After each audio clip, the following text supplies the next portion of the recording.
Story 1.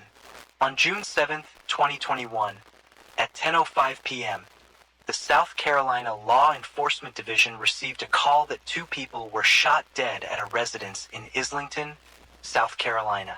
Alex Meadow called 911 to report that his 52-year-old wife, Margaret Meadow, and their 22-year-old son, Paul, had been shot in the dog kennels on their family's 1,770-acre hunting lodge, the Moselle. Based on this cell phone data, investigators believe the killings happened between 8:49 and 9:06 p.m. The South Carolina Law Enforcement Division SLED officers arrived on the scene to a distraught Alex standing in front of the kennels. Inside were the bodies of his youngest son and wife. They'd suffered multiple gunshot wounds from different weapons. When the police asked Alex why anyone would want his family dead, he told them about the strange threats his son, Paul, had been receiving. A boating accident had occurred earlier that year, and their handling of the situation might have earned the family some enemies. This is a long story. My son was in a boat wreck months back. He's been getting threats. The news of the murders of one of Hampton's most beloved families rocked the sleepy town to its core. Despite the tragedy gaining national attention, it would take more than a year for law enforcement to make their first arrest. While the police worked in the background, the question on everybody's mind was, who killed Maggie and Paul and why? However strange the murder might have seemed, what followed after was far more bizarre. Their death triggered a series of events that unearthed the secrets of Alex Mardaw and led to what the media have come to call one of the most high-profile and sensational cases in South Carolina legal history. Richard Alexander Alex Mardaw was born into a legal dynasty on May 27, 1968. The Mardaws are a respected and well-connected family of lawyers who have dominated South Carolina Low Country's legal system for over 100 years. 3 generations of the family have served as district attorneys of the 14th Judicial Circuit from 1920 to 2006. Their reign came to a startling end with Alex Mardaw. The Mardaws laid the foundation for the titan they would become today when Alex's great-grandfather, Randolph Mardaw Sr., founded the law firm Peters, Mardaw, Parker, Elsroth, and Amp Dietrich, PMPD. Over the decades, their influence grew so great the Hamptons became known as Mardaw County.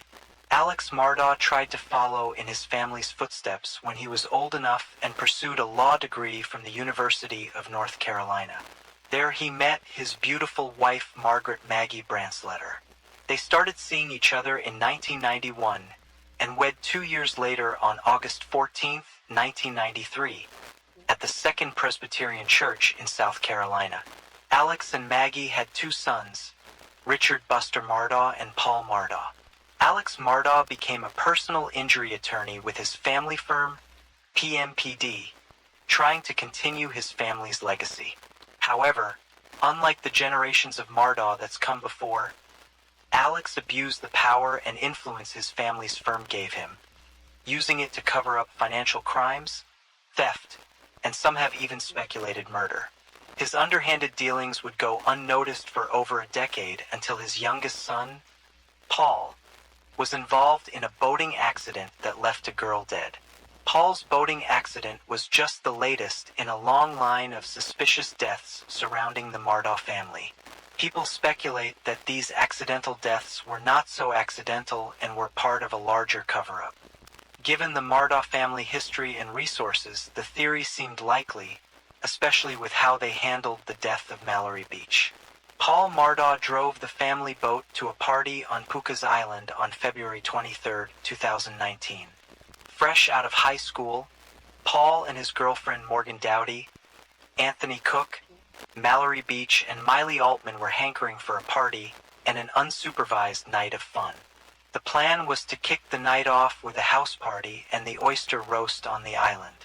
Parties were a non-starter without alcohol, so Paul scored some beer and hard liquor using his older brother's identity card. They departed from the Mardaw River House by 7 p.m. By midnight, they were raring for even more fun. So Paul insisted on driving the boat to downtown Beaufort, where he and Connor downed 2 rounds of shots. At around 1 a.m., they headed back to the boat, and on their way back, a surveillance camera captured a tender moment between Anthony and Mallory as they made their way back. By this point, Paul had a lot of alcohol in his system, and according to the other passengers, he started acting strange. At 1:15 a.m., they were on the water again, and the situation spiraled out of control. The group started arguing with Paul when he started driving in circles and acting drunk. Miley said that Anthony demanded he let him out on a nearby rock, but he refused. Morgan later said that Paul left the boat's steering wheel more than once to argue with her, and Mallory was terrified. According to GPS footage drawn from the onboard Garmin GPS, the boat sped up at some point, and although Paul denies ramping up the boat speed, he was steering. The boat crashed into Arhurst Creek Bridge at 2:20 a.m., and Mallory was ejected into the water. The rest of the teens did not come out untouched either. Connor had a broken jaw, while Morgan's hand was badly injured. Connor called 911 and help arrived shortly after. The teenagers were an utter mess when the Beaufort County Deputy Sheriff arrived, and the first thing he noticed was how distressed Anthony was. He reported that he actually tried to rush through him to get to Paul after he saw the latter smiling. The police reported that he saw blood in the main compartment of the boat and a large split from the hull on impact. All the teens were grossly intoxicated, and all of them, except Anthony, were ferried to the hospital to be treated. Everybody agreed to be treated except Paul, who was very agitated and had a blood alcohol level of 0.243 times higher than the legal limit. Alex, Paul's father, was seen that night shuffling from hospital room to hospital room, trying to calm them down and control the situation. It took the search party 8 days to find Mallory's body. The coroner said she died of blunt force trauma to the head and drowning. Despite multiple witnesses, including Morgan, Paul's girlfriend, claiming Paul was out of control at the steering wheel that night, he would not be arrested or even charged. This fueled rumors that Alex Meadow had somehow greased the wheels of justice to get his son free. In March 2019, the Meadow family was slapped with a wrongful death lawsuit. Mallory's family alleged that Paul's mother, Maggie, knew her son was drunk when the group went boarding and knew that Buster had supplied them the ID they needed to purchase alcohol. It wasn't until April 18, 2019, on Mallory's 20th birthday, that Paul was charged with 3 felonies for boating under the influence, causing the death of Mallory and seriously injuring 2 other passengers. Paul pleaded not guilty and was released on a $50,000. Unfortunately, Paul's day in court did not come. He passed on before the courts gave one. Another seemingly accidental death people have linked to the Meadow was the murder of an openly gay teenager, Stephen Smith. He was found dead on July 8, 2015, in the middle of the road in Hampton County, South Carolina. The cause of death was blunt force trauma to the head and was initially ruled as a hit-and-run incident with no suspect arrested. However, the boy's mother believed he was the victim of a hate crime. Stephen had been a classmate of Alex Meadow's oldest son, Buster, back in high school, and the rumor was they were in a relationship. Some speculate that Buster might have been involved in Stephen's death and that the hit-and-run story was a lousy cover-up. The South Carolina Law Enforcement Division, SLED, reopened the case on March 22, 2023, and revealed that his death was a murder, but no suspects have been named. Gloria Satterfield was a longtime housekeeper for Alex Meadow's family. Her death was another seemingly innocent though unfortunate passing. On February 2, 2018, Gloria suffered a severe head injury when she fell down the stairs at the family's Moselle residence. She passed away on February 26, 2018, due to various complications. Alex Meadow had claimed that his dogs had gone to greet Gloria at the top of the stairs, but the housekeeper accidentally tripped over them, causing her to fall backward and hit her head. After her passing, there was strangely no autopsy to confirm Alex's version of events. On her death certificate, the cause of death was ruled natural causes. The sons of Gloria Satterfield initiated a wrongful death lawsuit over their mother's death in 2018 and were awarded a $4 million insurance policy settlement in October 2020. However, the settlement they won never arrived. Mutto had allegedly hatched a scheme to steal the insurance payout. He approached Gloria's sons and encouraged them to sue him, and even went as far as introducing a lawyer, Corey Fleming, to them. Corey Fleming was a longtime friend and godfather to one of Alex Meadows' sons. The two conspired to steal the Satterfields' payout. The money was diverted to Alex's bank account, and they never notified the Satterfields of receiving the insurance settlement. Satterfield's sons then initiated a new civil lawsuit on September 15, 2021, against Alex Meadow. On the same day, state investigators opened a criminal investigation into Gloria Satterfield's death. The reason investigators gave for opening the case was to determine any criminal liability for the death. The decision was based on a request from the Hampton County coroner, who found Gloria's manner of death inconsistent with natural causes.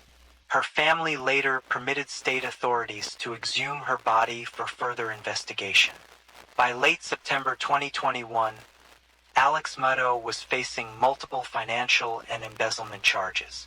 Before the Satterfield brothers filed their first lawsuit against Alex Meadow, he'd been embroiled in financial schemes, fraud, and embezzlement for nearly a decade.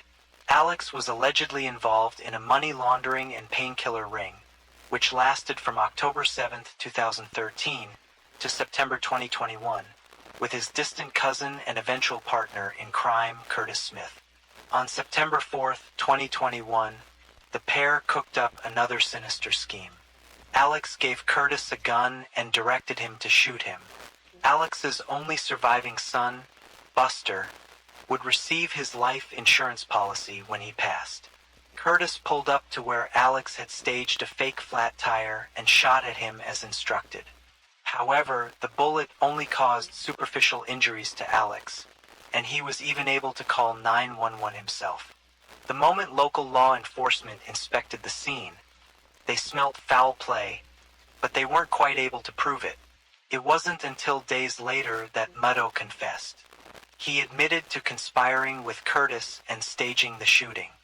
His lawyers announced that he was going through a tough time, and unsavory elements were taking advantage of his state of mind. They claimed Alex wanted to end his life so that Buster could cash on a $10 million life insurance policy. Alex surrendered himself when he heard a warrant was out for his arrest. He was charged with insurance fraud, conspiracy to commit insurance fraud, and filing a false police report. Just 2 days after the incident, another perplexing news broke. Alex Meadow announced that he would be resigning from his position in his family's law firm, Peters, Meadow, Parker, Eltsroth, and Amp Dietrich PMPed, and entering rehab for treatment once he left the hospital. He was quoted saying, "Made a lot of decisions that I truly regret." Another bombshell dropped just hours later when his firm released an official statement alleging Meadow had misappropriated $792,000 of company funds. The firm's CFO had confronted him earlier about the missing money and then reported him to relevant authorities. The South Carolina Supreme Court indefinitely suspended Alex's law license in September 2021. Investigators dug deeper into Alex Meadow's life. They began to uncover several financial crimes, tax evasions, embezzlements, and misappropriation of funds from clients and his law firm. Alex left rehab on October 14, 2021, and was arrested again upon release. He was charged with 2 felony counts of obtaining property by false pretenses. The arrest was made based on an investigation into the misappropriation of investment payout from the wrongful death case of Gloria Satterfield. This time, Alex was denied bond. This was only the beginning of Alex Meadow's legal woes. On November 18, 2021, he was indicted on 27 counts of financial misconduct. He was accused of stealing money from his clients, other lawyers, and the family of his late housekeeper. On December 9, 2021, even more charges were brought against him. Another 21 counts were added to the tally, bringing the total to 48. The charges at the time included 1 count of forgery, 4 counts of money laundering, 7 counts of computer crimes, 9 counts of breach of trust with fraudulent intent, obtaining signature or property by false pretenses. It was estimated that Alex had stolen more than $6.2 million from his victims. The state's investigation into Mutto's business dealing took months to untangle, with new charges brought against him almost daily. By June 2022, the charges against him totaled 81. By the time Alex was formally disbarred on July 13, 2022, he was already facing 84 criminal charges and 11 lawsuits. The mother of the 19-year-old Mallory Beach was among the many who brought a legal claim against the estates of Margaret and Paul Mutto. The enormity of these financial crimes raised questions about the character of the once prominent attorney.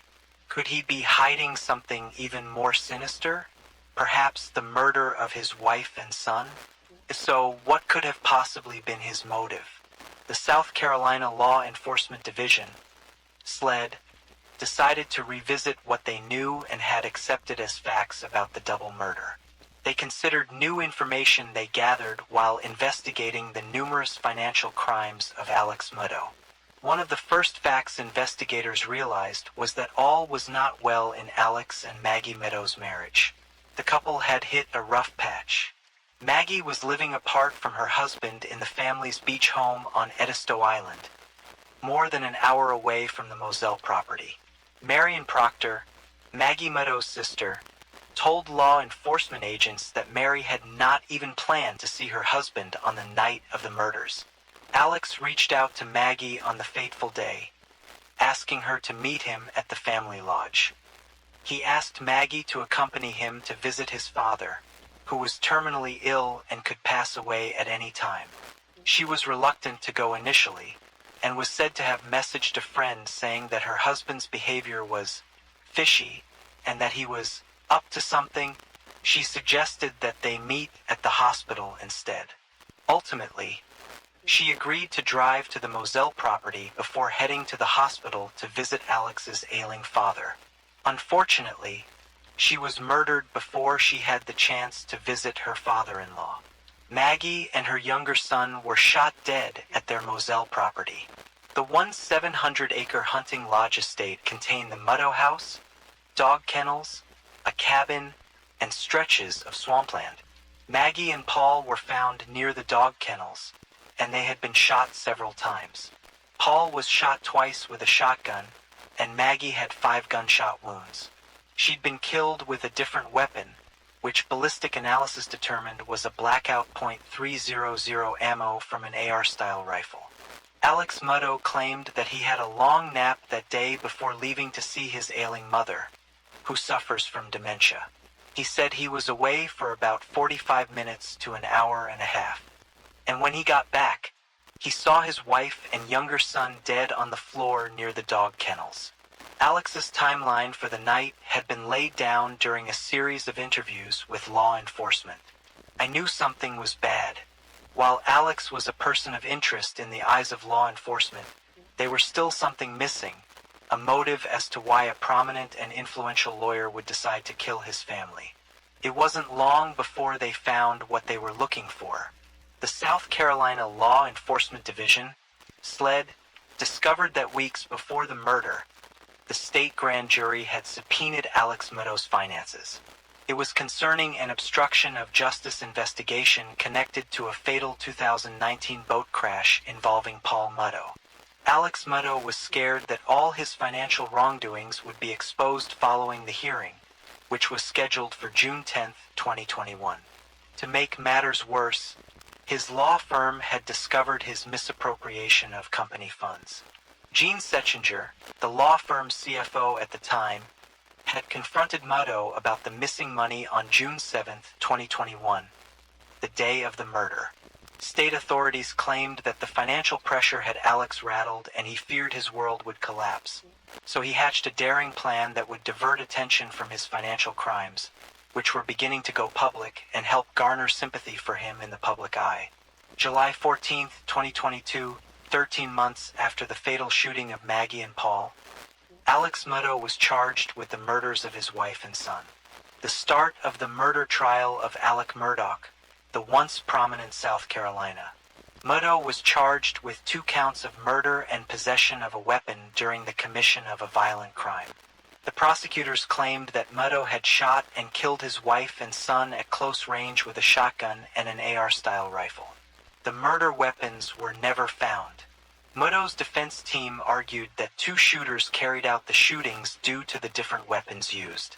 Expert witness for the defense also stated that based on the trajectory of the bullets, the likely height of the shooters was between 5 foot 4 inches and 5 foot 2 inches. Alex stood at the proud height of 6 foot and 4 inches, which disqualified him as a suspect. Shot was 5 to 2 to 5 to 4. That is the most likely explanation. Yes. The expert witness under cross-examination was grilled by the prosecutors and later admitted that there were other possibilities apart from the height scenario painted that could have caused the trajectory of the bullet. Ballistic determined that Maggie was shot with a .300 blackout ammo from an AR-style rifle. Investigators found a box of .300 blackout ammo in the Mutto family estate. State prosecutors argued that Mutto killed his wife and son to gain sympathy and escape accountability for his string of financial crimes. Mutto's lawyers ridiculed the idea, asking why he would shift a financial investigation away from himself in order to avoid scrutiny by putting himself in the spotlight of a murder investigation. In the course of the trial, it was revealed that Alex Mutto had been a person of interest since the start of the South Carolina Law Enforcement Division SLED investigation into the murders. According to Dick Harpootlian, Mutto's lawyer, he had an ironclad alibi for the night in question and also had no reason to kill Maggie and their younger son, Paul. He described Alex and Maggie's marriage as full of love. The prosecutors then presented 2 videos recorded of Alex on the night of the murder, taken a few hours from each other. One was a Snapchat video taken off Paul's phone, and the other was a body cam of one of the law enforcement agents at the scene of the crime. The footage you're seeing is from a Snapchat video that was taken off of Paul's phone earlier in the night before the murders. Now compare that to what Murdaugh is wearing later on in the evening after the killings. Something immediately stood out. The outfits in the 2 videos were different. The blue shirt is seen in the Snapchat video that was taken roughly 1 hour before the murders and was different from what Alex was wearing, as seen in the body cam recording of the officer. The investigators claimed a search for the blue shirt was unsuccessful. It was nowhere to be found. Prosecutors suggested that Mutto tried to influence the key witness's accounts by asking her if she remembered the shirt he was wearing that night. He was pacing back and forth in the living room, and he said, "I got a bad feeling." There was a video that was out, and he said, "You remember the shirt I was wearing, that Vinnie Vine shirt?" In my mind, I was saying, I don't remember Vinnie Vine's shirt. It was the polo shirt. I didn't really know whether he was trying to get me to say that that was the shirt he was wearing. Cell phone data from Mutto's phone showed he was at his mother's home for only 15 to 20 minutes. This was further corroborated by the testimony of Alex Mutto's mother's caregiver, who stated he stayed for only 15 to 20 minutes before leaving. Mutto claims to have stayed for at least 45 minutes. I was probably gone an hour and a half from my mom's. How long did he stay in the room with y'all? I say y'all. For the record, you and Miss Libby, I apologize. About 15 to 20 minutes. 20 minutes. The most crucial piece of evidence was found late in the investigation. When going through Paul's phone, which was recovered at the scene, they found a video that Paul recorded at 8:44 p.m., minutes from the time investigators believed the murders happened. The murder occurred between 8:49 to 9:06 p.m., according to state authorities. The video on Paul's phone was recorded in the dog kennels. The audio featured 3 distinct voices. Family and friends were called to identify the voices. There's a chicken. The voices were determined to be Paul's, Maggie's, and Alex's. This placed Muddo in the vicinity when the murders occurred. At this point, the ironclad alibi that Muddo relied on was completely destroyed. He had claimed he was never at the dog kennels that night. During the 5th week of the trial, Muddo took the stand and reiterated that he could never have intentionally hurt his wife and son. He testified, "I didn't shoot my wife or son." He admitted that he had lied about his alibi. Muddo's new story was that he had an opioid addiction at the time and was prone to paranoia, and that was the cause of his lie to the law enforcement agents. Prosecutors suggested that after Muddo killed his wife and son, he then took her phone and made a series of calls and texts to the device to help build his alibi. One text read, "Call me, babe." It was sent at 947. Cell phone data also showed that Muddo and his wife's phone locked within seconds of each other. Another piece of evidence presented to the jury based on data from Alex's cell phone was that within the time frame of when the murder occurred, Alex suddenly took a lot of steps.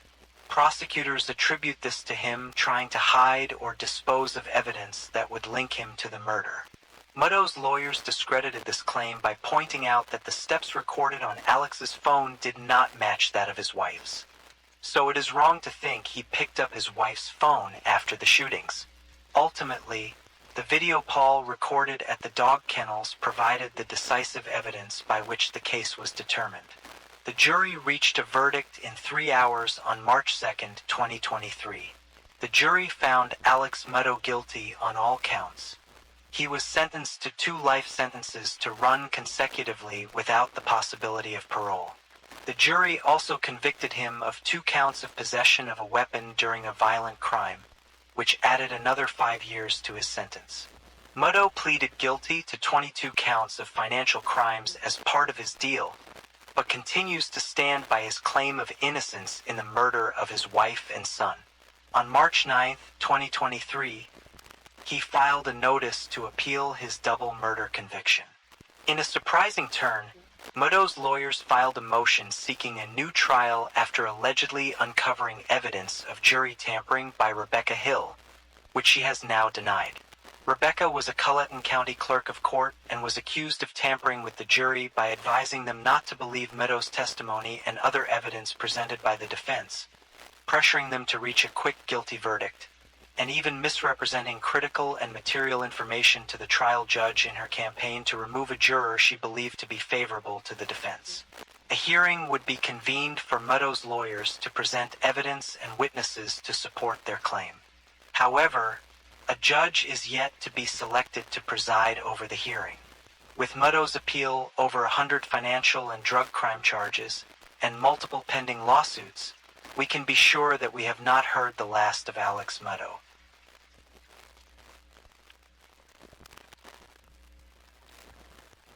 Story 2.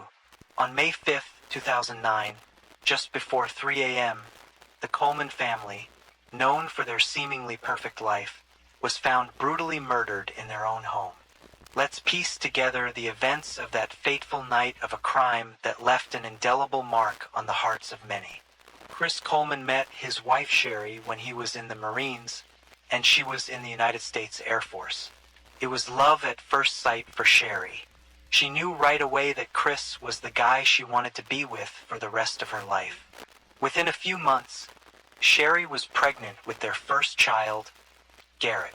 Because Chris and Sherry were devout Christians, they married before Garrett was born. Chris called his dad, Ronald Coleman, to break the news they were now married and expecting a baby. Ronald was surprised but happy to hear that Sherry was expecting a baby. After Garrett was born, it wasn't long before Chris and Sherry had their second son, Gavin. Gavin was their wild child, while Garrett was more laid back like his father, Chris. Both boys had bubbly personalities and were good little boys. Sherry lived and breathed for her sons, and she was like a mama bear.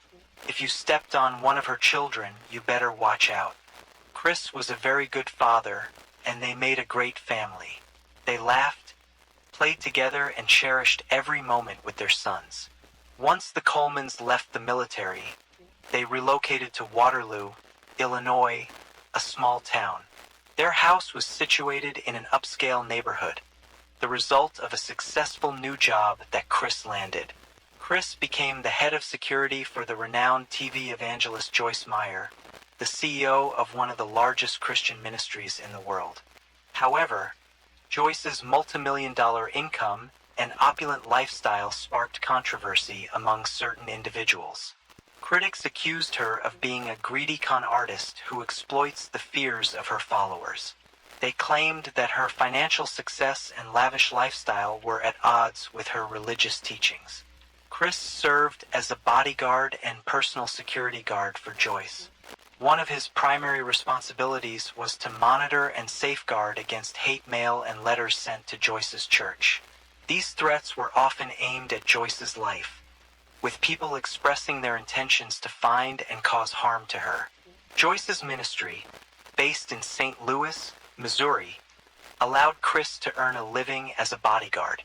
He made a substantial salary of $100,000 per year, which provided financial stability for his family. In addition to his role as a bodyguard, Chris often accompanied Joyce on his travels around the world. Wherever she went, he followed closely.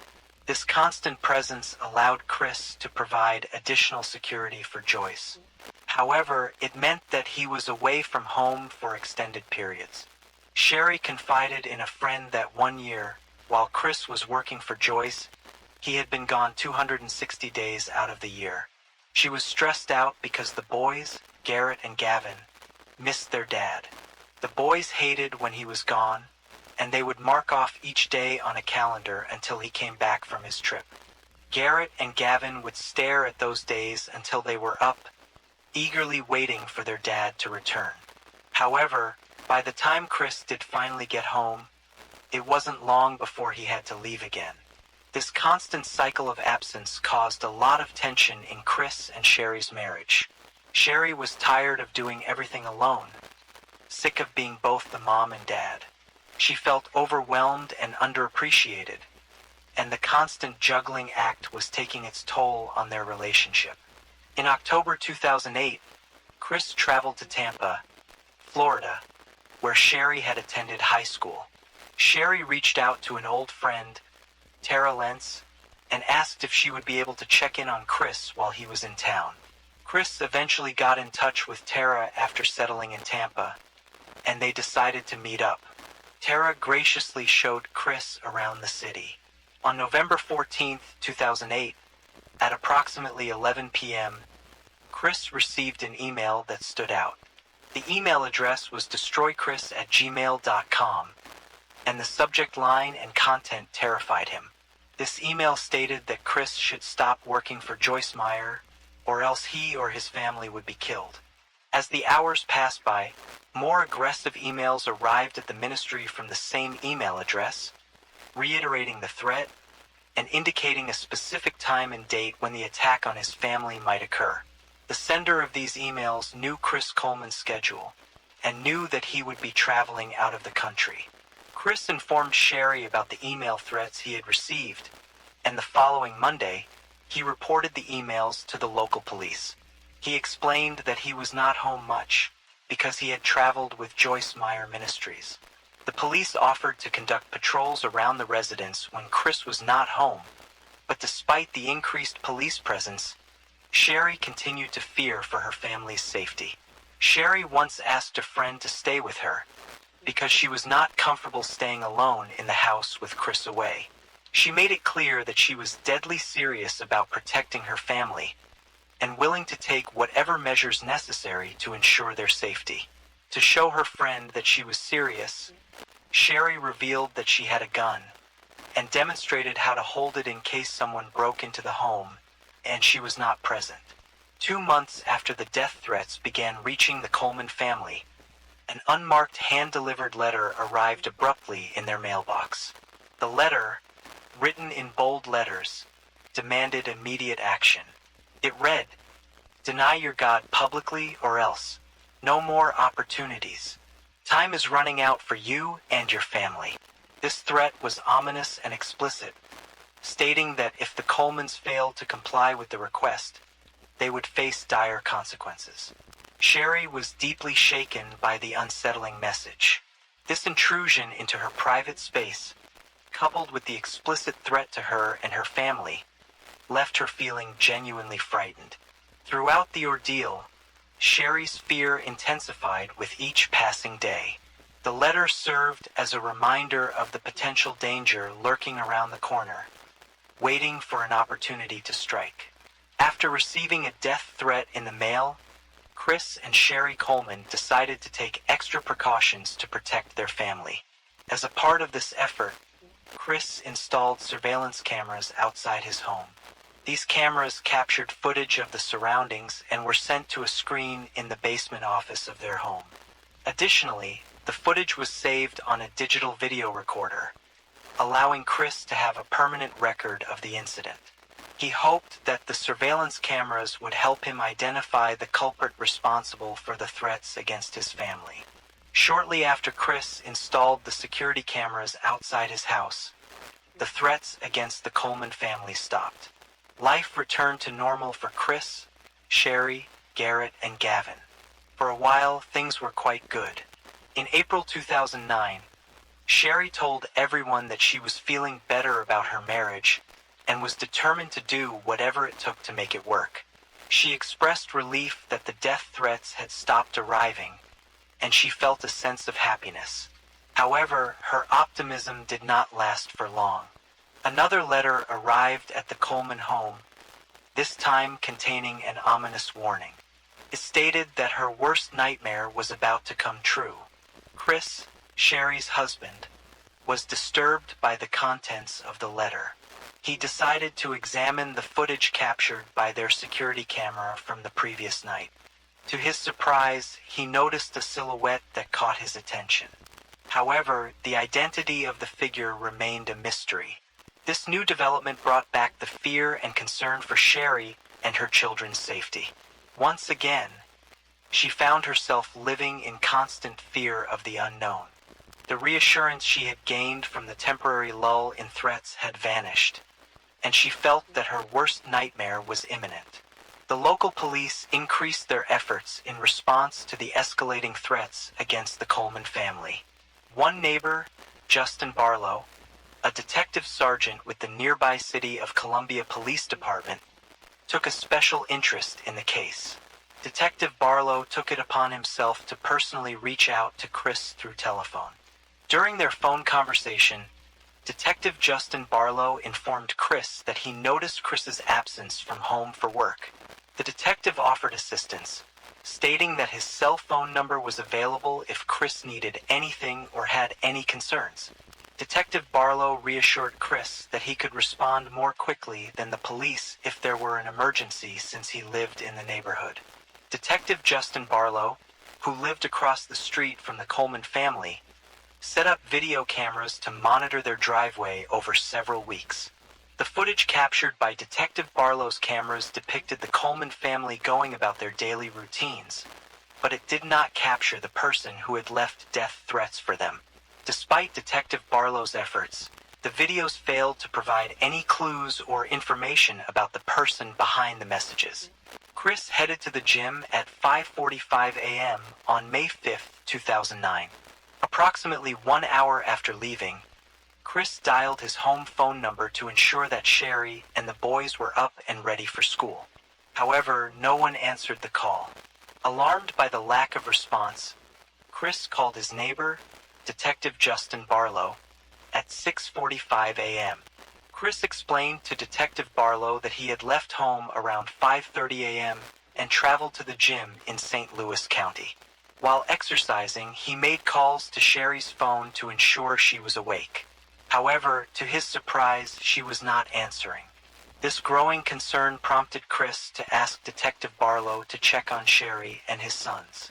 Detective Justin Barlow grabbed his essential items, including his weapon, handcuffs, flashlight, and radio, before heading out to secure the Coleman residence. As he waited for the dispatcher to send a unit to assist him, he had one goal: making contact with Sherry and ensuring everything turned out okay. With a mixture of anticipation and apprehension, Detective Barlow approached the door of the Coleman residence. He knocked firmly, hoping he would get a response. However, the silence that greeted him sent shivers down his spine. The lights inside the house were off, and there was no movement as far as he could tell, which gave him a bad feeling. Within minutes of Detective Justin Barlow arriving at the Coleman home, a patrol vehicle pulled up with another officer to help him. The second officer was sent to the rear of the house to see if he could peer through a door or a window or make contact with Sherry or the boys through the back of the house. However, as soon as the second officer got there, he found signs of forced entry into the basement. This discovery immediately caught the attention of Detective Barlow, who began to think that someone in the house was in danger. The detective was deeply concerned about the safety of Sherry, Garrett, and Gavin. After discovering the signs of forced entry into the Coleman home, Detective Justin Barlow and the second officer decided to enter the premises through the basement. As they announced their presence, they received no response. Conducting a thorough search in the basement, they stumbled upon a disconnected video cable at the computer desk. This discovery led them to conclude that the camera's digital video recorder had gone missing. Detective Justin Barlow and the second officer worked their way up the steps of the Coleman home from the basement. As they ascended the steps, the officers noticed a strong whiff of aerosol spray paint. The smell grew stronger as they approached the main level of the home. After climbing the stairs, they saw the wall was painted with spray paint. The messages scrawled across the surface were derogatory and directed at Chris, Sherry, and their sons. 13 minutes after Chris called Detective Justin Barlow, Chris returned home from the gym. Detective Justin Barlow told Chris to wait outside as they searched his home. Chris did not try to come in or ask any questions. Instead, he sat down on the porch quietly. At the same time, a third officer arrived at the Coleman home. The three officers knew they needed to search the rest of the house for Sherry and the boys. As they made their way upstairs, they came across more hate-filled spray-painted messages on the wall. Upon reaching the second story of the Coleman home, Detective Justin Barlow entered the bedroom of Garrett, the oldest Coleman son, only to find him seemingly asleep. However, upon closer inspection, the detective realized that Garrett was not alive. Signs of life were nowhere to be found, and his body was cold to the touch. Ligature marks were visible around his neck, indicating that the young boy had indeed been murdered. The discovery of Garrett's lifeless body sent shockwaves through the detective's mind. In the next room, the second officer walked in to check on Gavin. But to his horror, he discovered that the boy was also deceased. Just like his brother Garrett, he had ligature marks around his neck, indicating that he had been strangled. The killer had even spray-painted an obscene message on the bedsheets, adding an extra element of horror to the scene. The third officer entered the master bedroom and found himself confronted by a disturbing sight. Sherry, deceased like her sons, lay lifeless across the bed. Her hair was strewn across her face, concealing her features. It was clear to the officer that Sherry had been murdered. As the officer examined the room, he noticed several bruises on Sherry's body. These injuries seemed to indicate that she had put up a fight, defending herself and trying to protect her sons. After Detective Justin Barlow and the officers found the dead bodies of Sherry, Garrett, and Gavin, they heard Chris enter the house, having been waiting outside for news about his family. Chris announced himself, unaware of the seriousness of the situation. Detective Barlow had to break the devastating news to Chris that his entire family was gone, murdered. This news was too much for Chris, and he took it hard. Detective Barlow took Chris outside with the intention of providing him with some privacy to process the news. However, As the reality of the situation sank in, Chris' reaction was overwhelming. Chris started to feel sick, and his body seemed to collapse. He curled up in a fetal position, unable to contain the wave of emotions washing over him. The shock of what had just unfolded was too much for Chris to comprehend. Chris couldn't believe that his family had been taken away in such a violent way. In a moment of despair, Chris made a desperate attempt to reach out to his father, Ronald. He called Ronald and told him that something had happened to Sherry and the boys. Upon receiving the news, Ronald immediately realized that Chris was in shock. Ronald couldn't believe that such a tragedy had happened to his family. News of the shocking murders of Sherry, Garrett, and Gavin quickly spread throughout the community of Waterloo, Illinois, where the Coleman family resided. As neighbors woke up to the grim news, they were devastated and terrified. The Coleman family had always been seen as a perfect American family, with their charming sons, Garrett and Gavin, admired by everyone. One of the neighbors expressed the sentiment that everybody would want their children to be like Garrett and Gavin, as they were always polite, helpful, and had hearts of gold. For Sherry's brother and mother, the harsh reality of the brutal crime was impossible to accept. Chris was taken to a nearby police station for questioning after his wife and 2 sons were discovered murdered. Detective Justin Barlow asked Chris if he could shed any light on the killings. He expressed a lot of regret for leaving to go to the gym and leaving Sherry and the boys alone in the home. When Detective Justin Barlow asked Chris if he had any idea who could have killed his family, Chris claimed that he had no idea. However, there were several things that stood out to the detective during the interview that seemed suspicious. One of the initial issues was the fact that Chris never asked how his wife and sons were killed. This lack of curiosity seemed odd to the detective, considering the gravity of the situation. It seemed as if Chris was not genuinely interested in finding out the details of how his family was murdered. Furthermore, the detective noticed that Chris was trying to hide scratches on his arms during the interview. He asked for a blanket in the room, even though it was warm, to conceal the injuries. These scratches raised a red flag for Detective Barlow, as the detective knew that Sherry, Chris' wife, had fought her killer for her life. When the detective asked Chris how he got the scratches, he said it was from putting up a satellite dish the day before. During the interview with the detectives at the police department, Chris adamantly denied having a relationship outside of his marriage. However, Chris did admit to having a close friendship with a woman named Tara Lentz, a cocktail waitress and high school friend of his wife's who lived in Florida. Chris admitted that his wife would not have approved of their conversations, but he insisted that he had no intention of leaving his wife for Tara. He claimed that he would never consider betraying his family in that way. However, a different story emerged when one of the detectives reached out to Tara in Florida. According to Tara, her relationship with Chris was more than just friendship. She alleged that they had been in a full-blown affair since November 2008. Tara provided the police with her phone and laptop computer, which contained extensive evidence in the form of emails, explicit pictures, and videos that she and Chris had sent to one another throughout their relationship.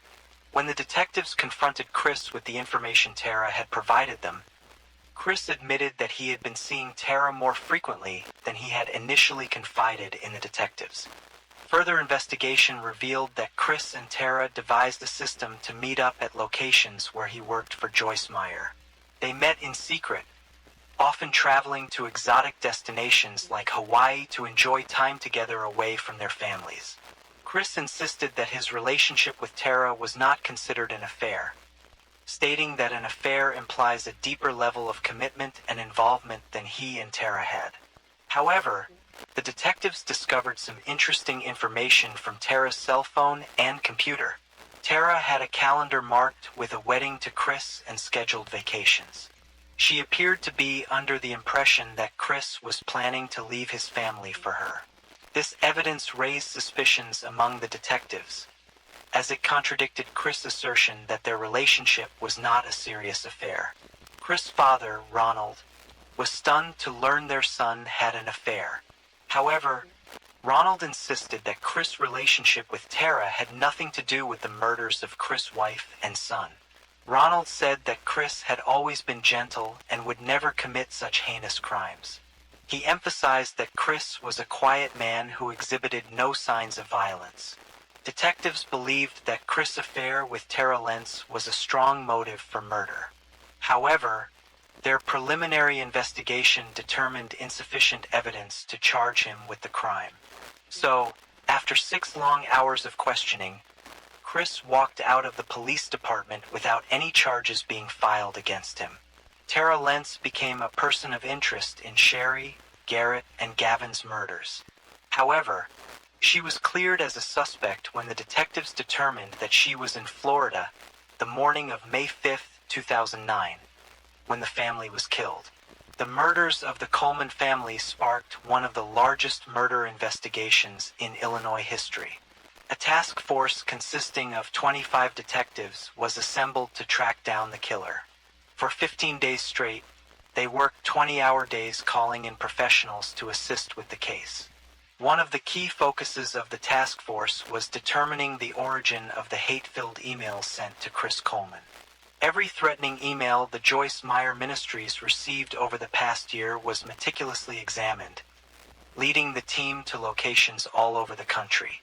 Each person who emailed Joyce Meyer was tracked and interviewed, but none of the individuals who sent those threats appeared to be responsible for the Coleman family murder.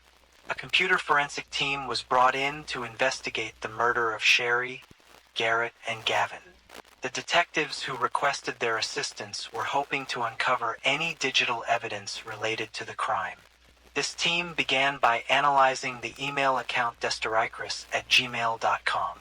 By conducting analysis, the computer forensic team discovered that the email address was created on November 14, 2008, just days before the first email was sent. One of the more surprising discoveries made by the team was the fact that the death threats sent to Chris Coleman's family originated from the IP address associated with Chris himself.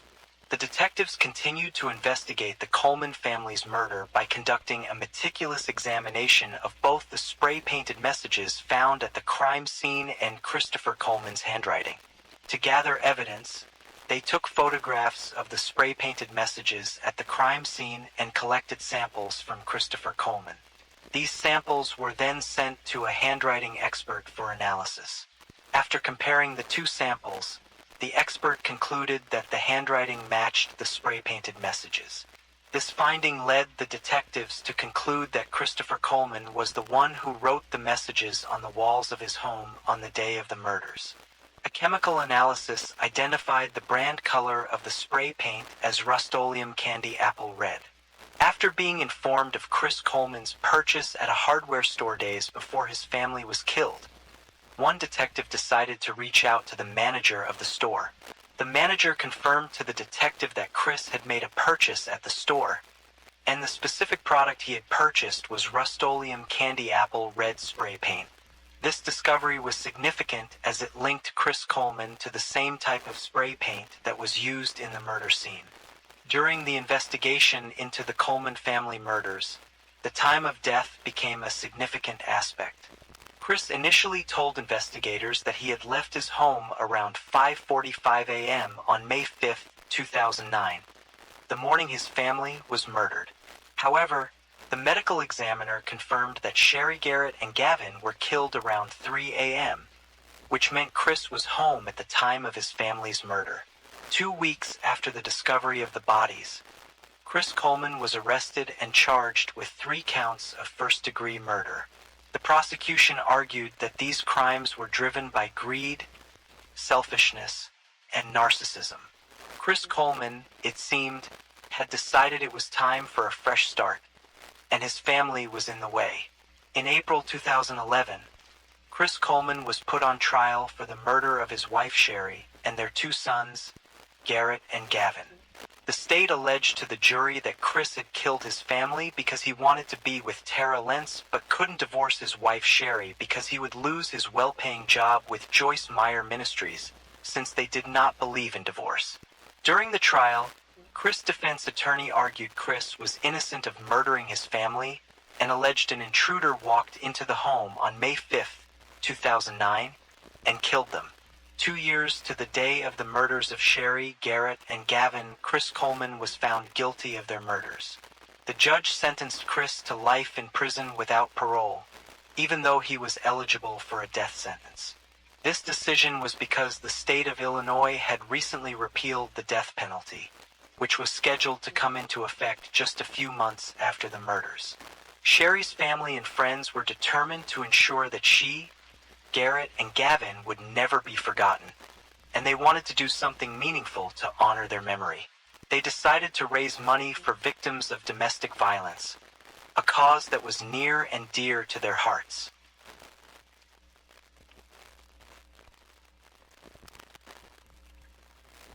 Story 3. On July 11, 2013, 21-year-old Jordan Lynn Graham led a car with her foster brother, Michael, and her close friend, Hannah, up going to the Sun Road, a 30-mile stretch of narrow winding path leading up to a treacherous mountain overlook in search of her husband, who'd gone missing on July 8, 2013. Following a mysterious hunch by a suspect Gmail account, Carmen Tony 607, they were searching Glacier National Park for signs of Cody Johnson, who some unnamed friends have supposedly seen go off a cliff. The message read, "They are positive he fell, and he is dead, Jordan." Cody's relatives and friends searched the park alongside the potential widow, combing through over 1,500 square miles of wilderness filled with winding trails, swift-flowing rivers, cliffs, mountain lions, and grizzly bears. Of all the cliffs and all the roads, Jordan led them up that particular one, claiming she had a feeling, ignoring numerous location suggestions from Michael and Hannah. At the very top, they stopped at a parking lot and hiked up the loop trail. It was an extremely steep trail leading up to a 200-foot cliff overlooking a deep ravine. Jordan navigated her way to the top with practiced ease and hopped past jagged rocks to the very edge of the cliff, overlooking the ravine. Peering over it, she threw a rock off and said, "I think he's down there." It took a particularly brave FBI agent, tying himself to a tree and leaning over the edge, and the aid of several emergency services and a helicopter to confirm and extract the body at the bottom of the ravine. The body belonged to Cody Johnson, a newlywed car enthusiast, businessman, and a pillar of the community. How did Cody end up here, and what did his wife and the mysterious Carmen Tony 607 have to do with it? And who were the mysterious out-of-town friends that were with Cody when he fell?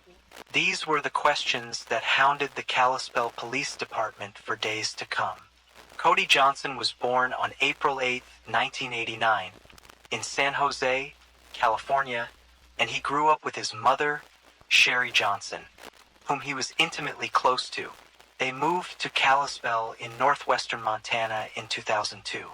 It is a small tourist town in Flathead Valley, located between a lake with the same name and Glacier National Park.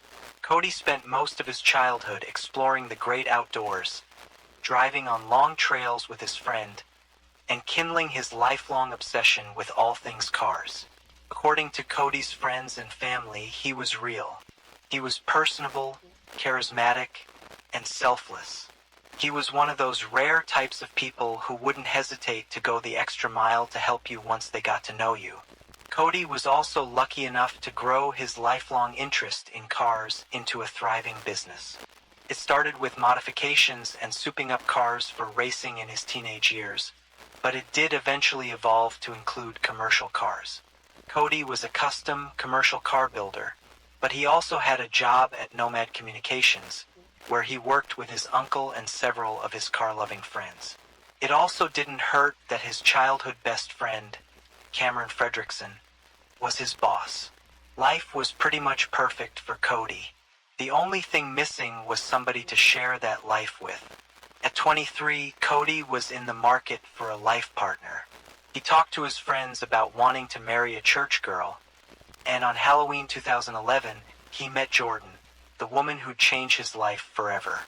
Born in August 1991, Jordan Lynn Graham lived in Kalispell all her life with her family.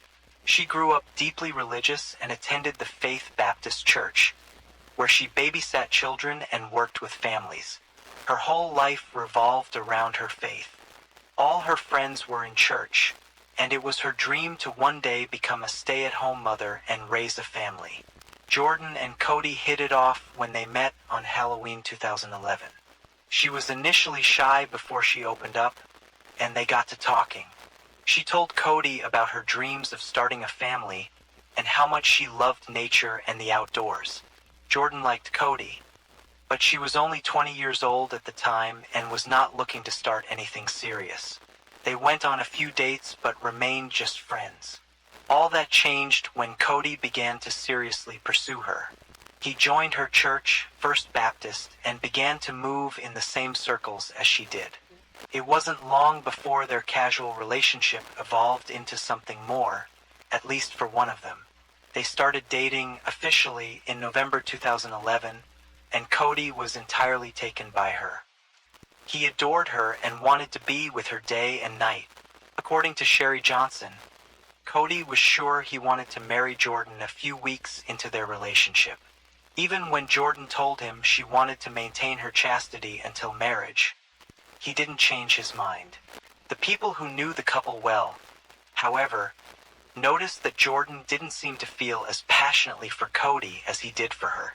Some chalked it up to her shy nature, but others were a bit more apprehensive of the lopsided relationship. They were not affectionate in public, didn't hold hands, or even flirt. Most of Jordan's friends were surprised when she said yes to Cody's proposal that followed 1 year later, in December 2012.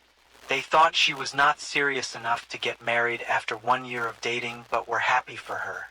Nonetheless, in an Instagram post, Jordan flaunted her new ring with the caption, "He proposed. Best early Christmas present ever." Smiley face. The marriage was slated for June 29, 2013, and immediately started planning. Cody was heavily involved, as was Kimberly Martinez, Jordan's best friend and matron of honor. However, it was Jordan who seemed the most interested in the wedding planning. She even performed a song the couple hired a professional songwriter, Elizabeth Shea, to write. The lyrics of the song seemed chillingly prophetic in hindsight. When Kimberly or anybody else broached the topic of actually being married to Cody, however, her mood soured. She asked her matron, Kimberly, several times over if she was doing the right thing, and on her wedding day, her true feelings about the union were impossible to hide. She was a nervous wreck. She was looking down a lot and didn't seem like she wanted to make eye contact with her husband. When it was time for wedding photos, Jordan seemed to have recovered well enough, and by the time they had their first dance, she was entirely focused on Cody. However, this bliss would not last for long. The morning after their wedding, she texted her friend from the hotel they were honeymooning from. She hadn't consummated their marriage and turned her husband away the first night of their wedding and the 6 other nights following that. "I just know he's gonna want to do stuff and I'm not really wanting to." And another, using the "my period started" spiel tonight, "I freaking hope it works. Because if I'm forced to do something, I'm gonna freak out." Turned out that Jordan was deathly afraid of sex. A combination of her faith and her true feelings towards Cody made her nervous about being intimate with him. Pressure continued to mount until July 7th, 8 days after their wedding. Cody was supposed to go golfing with friends, but he canceled at the last minute because Jordan had a surprise for him. After church and some alone time on the lake, the couple sat down to a communal dinner with a few of their friends at the local Dairy Queen. Cody went home with Jordan, and that was the last time anyone saw him. Cameron Fredrickson was the first to notice Cody's absence. He was a model employee and always arrived before the workday started. When Cody hadn't turned up far into the workday, Cameron stopped by Cody's new house that he'd bought with Jordan before their wedding. After knocking for a while with no answer, he got a little worried and let himself in. No one was in, so he searched the house looking for hints as to where Cody and Jordan could have disappeared to with very little success. Cameron's worry morphed into fear when he found Cody's phone in the garage. Immediately, he knew something was wrong. Cody went everywhere with his phone. Leaving it behind could have been a sign that something horrible might have happened to him. Several calls later, Cameron discovered that no one had seen him since the dinner at Dairy Queen at 8:30. Cameron went to the police station immediately to file a missing persons report, and the authorities took the case seriously from the get-go. Cameron's distress made it difficult not to. Officer Chaz Zimmerman was one of the first people to question Cameron. He found it strange that it was his boss who reported him missing, not his wife. Later that day, Kimberly finally got a hold of Jordan, and when she asked what happened, Jordan said the following. She said that she'd seen him leave with some buddies in a black car washing templates. She told them that on their way back from the restaurant, he got a phone call that made him very upset, so she decided to give him some space. However, later that night, she went to the garage to get her phone charger that she supposedly left in their car. On her way back from the car, she got a text from Cody that said the following. I got a message saying that he was going to go for a ride with some of his out-of-town buddies that were visiting. I had no idea who they were, but he always told me this one thing: when his friends came to visit, he would take them to Glacier Park. She told the police what she'd told Kimberly and expanded further. She told them she didn't recognize any of the men, and they hadn't fought that night. As for the reason for his disappearance, Jordan claimed she thought Cody was likely joyriding with his out-of-town friends. When the police pressed about why she didn't report the disappearance, she claimed she didn't want to upset him by filing a missing person report if he was going to come back in a few hours. 48 hours after the disappearance, Cody and Jordan's friends and families had gathered in their family home and, at this point, expressed confusion at Cody's behavior. It didn't sound like him to abandon his wife and tell no one where he was going. Still, Jordan stuck to her story until Kimberly confronted her. The longer the impromptu meeting went on, the more uncomfortable she seemed to get. Eventually, Jordan got so agitated that she threw her wedding ring across the room. Some thought it was her odd way of coping, but Kimberly was convinced there was something else going on. She called her friend when she got home. The next day, Jordan was called into the station and confronted by the officers about her inconsistent accounts. Sherry Johnson also saw the police sometime that day, armed with Cody's phone records from the day of the disappearance. She was worried about her son and hoped the mysterious man Cody called would shed some light on his whereabouts. But it ended up being a car friend calling to return a tool to Cody. He was immediately eliminated as a suspect because he had a rock-solid alibi. His wife was in labor when Cody disappeared. With all of their leads exhausted, the police turned their attention back to Jordan. She clearly had a story to tell, but it wasn't adding up. The break in the case they were desperate for came on July 10th. A mysterious message came from an email, Carmen Tony 607, and it declared that Cody was dead and they could call off the search. Hello, Jordan. My name is Tony. There is no bother looking for Cody anymore. He is gone. Jordan approached Hannah with the email, face devoid of emotion, and told her about what Carmen Tony 607 said happened to Cody. He'd supposedly slipped and fell off a cliff in Glacier National Park with his mysterious friends. Hannah nearly lost it when she read the message, and she had to push a lethargic Jordan to go to the police. And I'm like, freaking out like, what are you talking about? And I read the email and it says, Cody's gone, Jordan. Any emotion? No, she wasn't crying at all. She was just showing me this email and I start shaking. I told her to go to the cops and she did go. But I was kind of just like rushing it, like, go, move. Like, what are you doing? Don't just stand here looking at me. Instead of putting the police investigation to rest, the email only made them more paranoid. It seemed very convenient that an anonymous email would provide the information they were desperately searching for and advise them to call off the search. What alarmed Detective Corey Clark more than the particulars of the message was Jordan's lack of emotion. She didn't seem affected by a message basically confirming her husband's death. Based on the information in that email, Jordan decided to go to Glacier National Park with her close friends and family to search for Cody. Hannah described Jordan as strangely chipper the entire ride up the park. The drive up there was her waving her hand out the window. They found nothing by the end of the first day and resumed their search on the second. And it was then Jordan miraculously found Cody's body. We stand there and she's like, "I think he's down there." And I was like, "What are you talking about? Why would he ever be going down there? Why would anybody do that? This wall is here for a reason." The coroner said that his head and arms took most of the damage from the fall. Cody's family and friends were devastated at the loss, but Jordan was relieved, according to Hannah. Now that a body was found, the police would stop investigating. But the problem was the police still had no idea who Carmen Tony 607 was.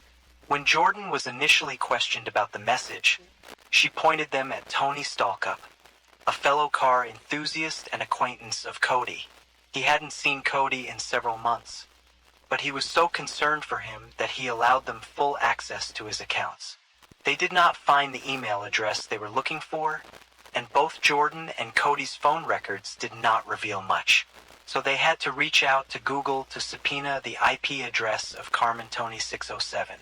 Pending the arrival of the information, the police re-interviewed Cody's family and friends, and it was then Kimberly finally told the police about Jordan's fragile mental state leading up to the marriage. She asked her several times if she should marry Cody and expressed horror and fear at the thought of having sex with him. She regretted marrying Cody and wished she could take everything back. When Kim told her to tell Cody how she felt, she messaged her, "I should be happy, but I'm not. If I tell him, it's going to break his heart." 2 days before Cody disappeared, she typed this, "He held me down the other night, and he was in my face." And then on July 7th, they uncovered this exchange. She'd intended to talk to him and was terrified of how he'd react. Later that day, she ended up at Kim's house and told her how the talk with Cody went. Not well. She said Cody got really angry and freaked out, and she decided to leave so that he could cool off. She spent the night at her step-parents' home. When the police learned about this, Jordan became an even more likely suspect, and the information from Google arrived around the same time. It confirmed that Carmen Tony 607's email address was generated from a computer at her stepfather's home. A short interview with each member of the Graham family painted Jordan as the creator, but that was not damning evidence enough. Cody and Jordan's cell phone records were. The cell towers put them at Glacial National Park the night of Cody's disappearance. CCTV cameras also captured pictures of the couple entering Glacial Park at 9:17 p.m. after she denied being with her husband that night. Only one person knows the answer to that. That's Jordan Graham. On July 18, 2013, the police called Jordan in, and when they presented her with evidence, she broke down into tears. She finally told the detective her version of what happened on the 8th of July. According to her, she confessed how she felt about their marriage to Cody, and they got into a huge argument. They both decided to go on a trip to Glacier National Park and headed for the loop. Jordan finishes the story in her own words. "So he would have fallen face first down the hill. Why did you continue to turn around and then push him off? I think it's because emotions were running so high. I was frustrated, I was angry. I was every emotion I could ever think of, all at once." Her comment at the blindfold had the detectives eager to make a connection between a stray scarf at the bottom of the confession Jordan gave. Nothing was eventually proven, Jordan also claimed that Cody's death was accidental and that no part of her planned the assault she would later come to receive. There was no planning on your part to kill Cody? No. Okay. You hadn't planned that until this whole thing just kind of happened and it heated the emotion and the passion of that situation. When asked why she pushed her husband Cody off the bridge, she said the following. She stated that he had turned his back to her, he was facing the cliff, and that's when she went up to him and with both hands pushed him in the back off the cliff. Jordan also confessed to creating Carmen Tony 607 at her stepfather's house and sending the messages. Jordan walked out of the police that day, surprisingly, still a free woman. The police did not charge her and wouldn't charge her until July 22nd at Cody's funeral, where she was texting on her phone. This one act of disrespect evaporated any sympathy anyone had left for Jordan. She was on her phone, whether it was texting or a mobile app. Rumors had been circling that Jordan had killed Cody to escape their marriage because it was the only way she could take back her decision without disgracing herself and her family. If Cody were dead, she wouldn't need to divorce him. Her attitude at his funeral all but confirmed those rumors. People were beginning to question whether Jordan ever loved Cody. Jordan was charged with first, second-degree murder and making false statements. The jury also added the charge of premeditated first-degree murder after reviewing her case. Her trial finally started on December 9, 2013. The prosecution ruthlessly came after Jordan the moment the trial started, and a few days in, things were not looking good for her. They picked apart her story, raising vital questions like why she lied and led Cody's friends and family on whether she was innocent and remorseful about her actions. The testimony from Cody's family and loved ones certainly didn't help her case. It painted her as a callous and unfeeling wife who murdered her husband to get out of sleeping with him. Her defense tried to argue self-defense, but it didn't look like they'd win, so Jordan went for a plea deal for second-degree murder. She would get 30 years in prison without the possibility of parole, in exchange for the prosecution dropping the charge of first-degree murder. However, before her sentencing, Jordan changed her mind and tried to retract her plea when she heard the prosecution plan to go after her for premeditated first-degree murder. It carried a maximum sentence of 50 years, and it was up to U.S. District Judge Donald Malloy to decide whether to honor her plea or start a new trial. On December 13, 2013, Jordan Lynn Graham was sentenced to 30 years and 5 months in prison and ordered to pay a fine of $16,910 in restitution to Cody's family.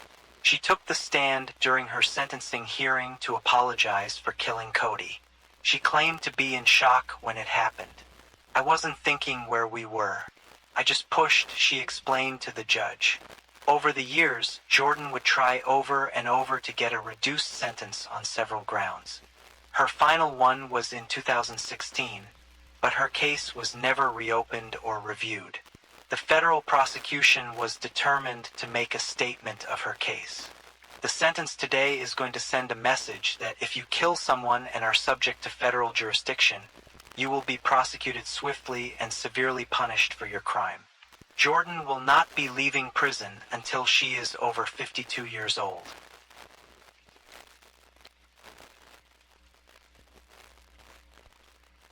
Story 4. Carlisle, Ohio was home to many families, including the Richardsons. The Richardson family consisted of Kim and Scott Richardson, who were both actively involved in their children's lives. Their son, Jackson, was passionate about playing football, while their daughter, Brooke Schuyler, or Schuyler as she was known, was a cheerleader. Schuyler suffered from an eating disorder that ruled her life from a young age. Her mother, Kim, first noticed her daughter's struggle with her eating habits when she was in the 6th grade.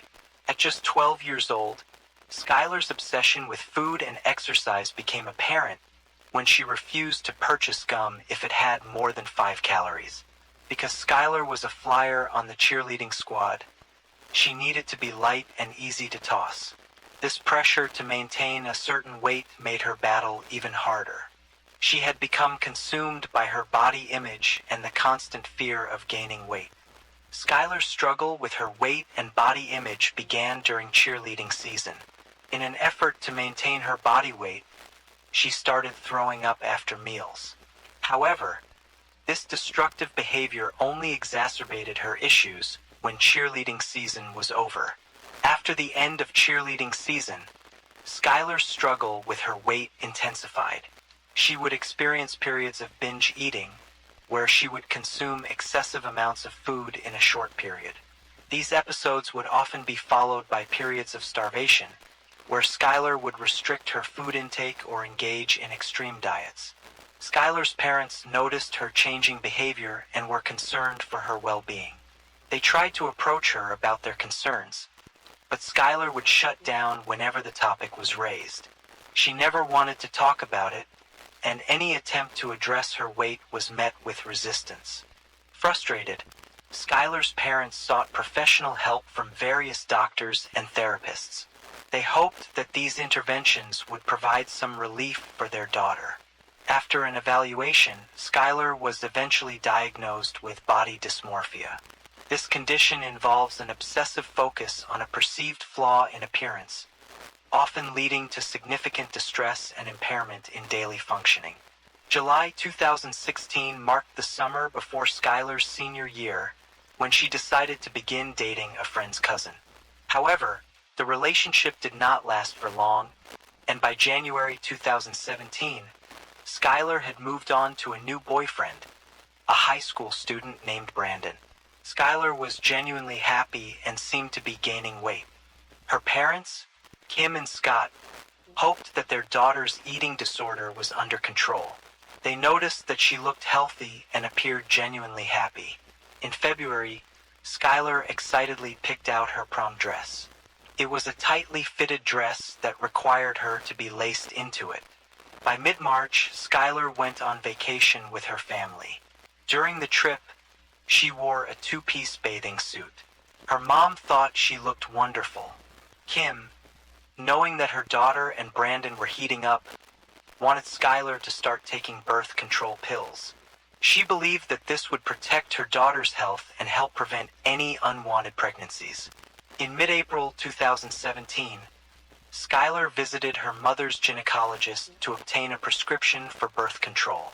Skylar's mother Kim waited outside the doctor's office while Skylar met with the doctor. Upon exiting the examination room, Skylar emerged with tears streaming down her face. Kim immediately asked her daughter why she was so upset, to which Skylar replied that it was a traumatic experience for her. She believed her daughter was telling the truth, unaware of the real reason behind the tears. The truth was that during Skylar's visit to the OBGYN, the doctor informed her that she was approximately 8 months pregnant. Skylar requested the doctor not to tell anyone about this, as she was not ready to share the news with her loved ones. 9 days later, on May 5th, Skylar and her boyfriend, Brandon, went to the prom. Despite her advanced pregnancy, Skylar managed to fit into her prom gown. 2 months after Skylar went to prom on July 14, 2017, the Carlisle police showed up at Richardson home. They informed Skylar's parents, Kim and Scott, that they needed to speak to the teenager about something she may have witnessed. The police officers assured the parents that Skylar was not in trouble and took her at their word. Scott decided to drive Skylar to the police station, unsure of what awaited them. The police wanted to question Skylar regarding a call they received from a gynecologist's office. This OBGYN reported that one of their patients had given birth to a baby and buried the baby in the backyard. Upon receiving this information, the police promptly took Skylar into custody and brought her to an interrogation room. Skylar's father was not allowed in the room with her. Before initiating the interview, the police read Skylar her rights. They then proceeded to disclose the details of the call from the doctor's office. According to the caller, the doctor had informed them that on April 26th, Skylar had discovered that she was pregnant. However, when Skylar returned to the office, She reportedly disclosed that the baby was not alive and she buried her in the backyard. During her interview, Skylar admitted to the police that she had given birth to a stillborn baby girl on May 7, 2017. Skylar stated that she had delivered the baby in the bathroom and noticed that the infant was not breathing and had no heartbeat. She explained that she felt the need to bury the baby and decided not to tell anyone about the incident.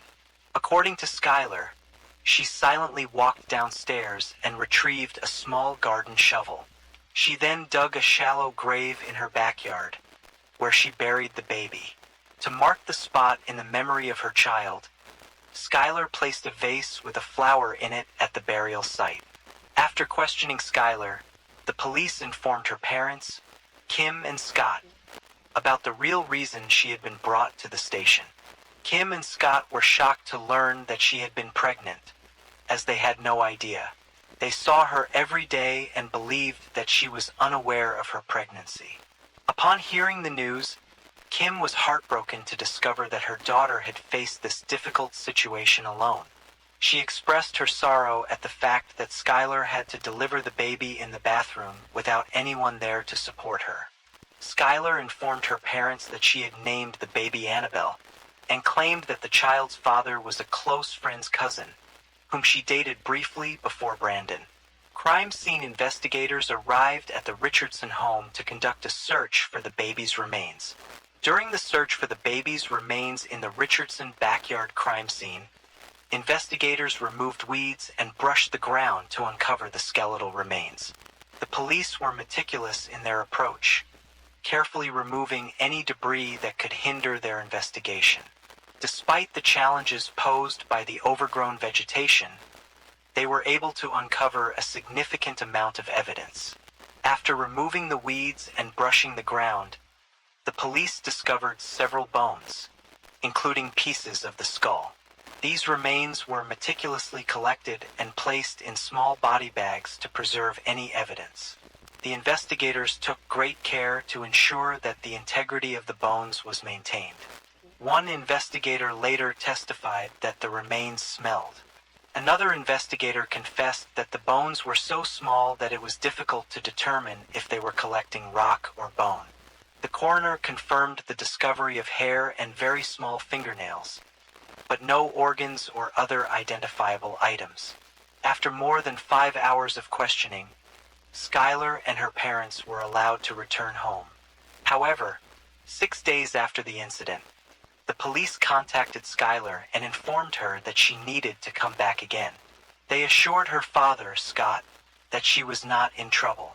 However, during the interview with Skylar, the police informed her that they had received new damaging information from the coroner's office. They claimed they had discovered more about the story than what Skylar had initially shared. The medical examiner who analyzed the remains stated that there was evidence to suggest that the baby's bones may have been burned. Skylar was bewildered when confronted with the statement that the baby was burned. She adamantly denied setting a fire, stating that she would never harm her child. The police, however, remained determined to get Skylar to admit to killing her baby girl and burning her remains to hide the evidence. In an attempt to elicit an admission, the police suggested that perhaps Skylar had tried to cremate the baby in order to keep the ashes off the premises. This suggestion only further confused Skylar, who was adamant that she did not burn the baby. However, suddenly, Skylar changed her story and told police she did have a lighter and may have used it to try and cremate her baby's remains. Additionally, Skylar stated that there is a possibility that the baby was born alive, as she made a gurgle or a noise and possibly even heard her cry at one point. Skylar admitted to holding the newborn too tight, which may have contributed to the baby's death. During the hour-long interrogation, the police gathered sufficient evidence to arrest Skylar on a charge of reckless homicide. Their theory was that Skylar suffocated the baby. After presenting the case to a grand jury, she was eventually indicted and arrested for aggravated murder, a charge that carries a mandatory life sentence in Ohio. Skylar pleaded not guilty to the additional charges of voluntary manslaughter, abuse of a corpse, and danger to children at her arraignment. She spent the weekend in jail until her family was able to secure a $50,000 bond. Skylar found herself at the center of a media firestorm following the tragic death of her child. From the moment her name emerged, the public judged and scrutinized everything she and her family did. The constant judgment and scrutiny took a toll on their well-being, leading them to retreat into the safety of their own home. However, the threats they received made it difficult for them even to step outside. Members of the public would take pictures of them, further fueling the frenzy and adding to the immense pressure they were under. The relentless public scrutiny became unbearable, engulfing every aspect of their lives. Despite her attorneys believing that Skylar gave a false confession and that her infant death was not intentional, the prosecution remained steadfast in their approach. Despite mounting evidence contradicting their initial assessment, they pressed forward with their case. One of the key pieces of evidence in the prosecution's case was the initial report from the medical examiner, who stated that the remains had been burned.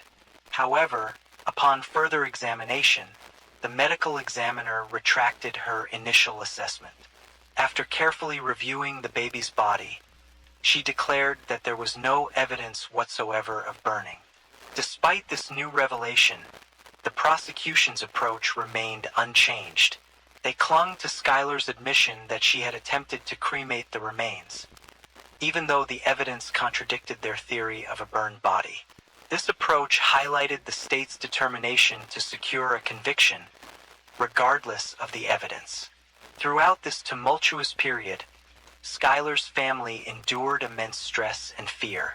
The public scrutiny and threats made their lives unbearable, and they struggled to navigate a world where every move they made was under the microscope. Skylar's defense attorneys worked tirelessly as the trial approached to defend her against the charges. Skylar's family was able to raise the $50,000 bail amount to secure her release on bond. However, as a condition of her release, she was ordered to wear the ankle bracelet to monitor her whereabouts. As a result, Skylar remained primarily confined to her home and avoided going out in public. She found herself isolated and preferred to spend most of her time with her family's dogs. Over 12 months, Skylar's life took on a different path. Her plans to attend the University of Cincinnati were put on hold as she awaited trial for the murder of her baby. The charges were serious, and the defense filed a motion to move the trial to a different county. However, the request was denied, leaving Skylar to continue facing the trial in the original jurisdiction. During this time, the weight of her circumstances weighed heavily on Skylar. She grappled with the emotional and psychological impact of the allegations against her, as well as the isolation she felt from the outside world. Spending time with her dogs provided solace and a sense of comfort. It became her main companionship and support as she awaited her trial. Skylar's family stood by her side throughout this difficult period, offering unwavering support and encouragement. They stood by her, believing in her innocence and hoping the truth would come to light. Despite the challenges she faced, Skylar remained determined to fight for her freedom. In July 2019, the state approached Skylar's defense attorney with an unexpected offer. The offer stated that if Skylar pleaded guilty to the remaining charges, which carried a sentence of 15 years, the state would withdraw the charge of aggravated murder. Skylar's parents were conflicted about this decision and wondered if she should accept the plea deal. After carefully considering the offer, Skylar decided to turn down the plea deal. This decision terrified her parents, who questioned if she made the right choice. However, they knew it was Skylar's choice, not theirs. On September 3, 2019, Skylar went on trial for the murder of her newborn baby girl. The state began its opening statements by presenting a text message that Skylar had sent to her mother. In this message, she expressed how happy she was, stating that her belly had returned to its normal size. She added that she would never allow it to get like it was again. This message was sent just a few hours after Skylar gave birth. I am literally speechless with how happy I am. My belly is back, OMG. She texted her mother. The prosecution told the jury during the second day of Skylar's trial. During the state's opening arguments, they alleged that Skylar had sent more text messages to her mother and boyfriend less than 24 hours after she had killed her baby. These messages, according to the state, suggested that Skylar was thrilled about her baby's death and pointed to these texts as evidence that she played a role in the baby's death. In one message, Skylar texted her mom, "I'm so excited for dinner to wear something cute. Yay, my belly is back now. I am taking this opportunity to make it amazing." This message was interpreted as an attempt to hide her guilt and excitement about not having a baby anymore. The state argued that Skylar's use of the words excited was indicative of her pleasure in the baby's death. Additionally, the state alleged that Skylar had sent a message to her boyfriend stating last night was like the worst ever, but I feel so much better this morning. I'm happy. According to the state, this message was proof that Skylar had felt relieved after the baby's death. The state asserted that Skylar had no intention whatsoever of ever having her baby. They admitted that they could not provide concrete proof that the baby was born alive. However, they presented evidence indicating that Skylar had confessed to it during an interview with the police when Skylar stated that she had heard the baby gurgle and cry. After discovering she was pregnant, the state alleged that Skylar conducted a search on the internet for how do I get rid of a baby. In addition, it was claimed that Skylar's mother, Kim, had informed Skylar that her life would come to an end if she became pregnant. This revelation reportedly instilled fear in Skylar. The prosecutor said she was determined to keep her secret. When she could conceal her daughter no longer, she took her daughter's life. On the third day of Skylar's trial, the doctor who performed the autopsy on her baby and ruled the cause of death as violent homicide took the stand to testify. However, the doctor stated that she was not able to determine whether the fractures she found on the skull of the baby occurred before or after the death of the baby. Instead, she made her opinion on the cause of the fractures based on statements made by Skylar during her police interrogation. Skylar's defense attorney challenged the doctor's findings, arguing that she may have suffered from confirmation bias. The attorney argued that the doctor had already formed an opinion and was unlikely to change it. During cross-examination, the doctor admitted that she never examined the remains of the deceased baby under a dissecting microscope. The defense attorney then asked the doctor if she consulted with an obstetrician. The doctor responded that she had not. Furthermore, the attorney asked if the doctor had looked at photos of the burial site or the backyard of Skylar's residence. The doctor again stated that she had not. Another doctor, a fetal medicine specialist, testified in the afternoon portion of Skylar's trial, mostly under examination by the prosecution. This doctor cast doubts on Skylar's baby being stillborn, stating that all she had was one screening. Given the margin of error of fundal height measurements during the third trimester of pregnancy, which the doctor said are off 60% of the time, she was probably carrying a healthy baby. The doctor added that Skylar had admitted feeling her baby moving inside of her, and a deceased baby does not move. He also cast doubt on the reports from a doctor who filed a report for the defense that said Skylar's baby likely had growth issues. During cross-examination by Skylar's attorney, the doctor was asked if the prosecution was paying him. He replied that he was given an amount of $5,000 a day because that's what it costs the practice if they have a doctor who's not there. As the prosecution presented their case against Skylar, shocking and heart-wrenching evidence unfolded in the courtroom. Among the various pieces of evidence shown, the most impactful were the pictures of the deceased baby's remains displayed on the television screen. These images left a lasting impact on Skylar, as revealed by her reactions during the trial. When the pictures of her baby's remains appeared on screen, Skylar's initial reaction was to stare straight ahead. She avoided looking at the photos, seemingly unable to bear the sight. Skylar's stoic demeanor contrasted with the previous day when she visibly trembled when the judge sat down before jury selection.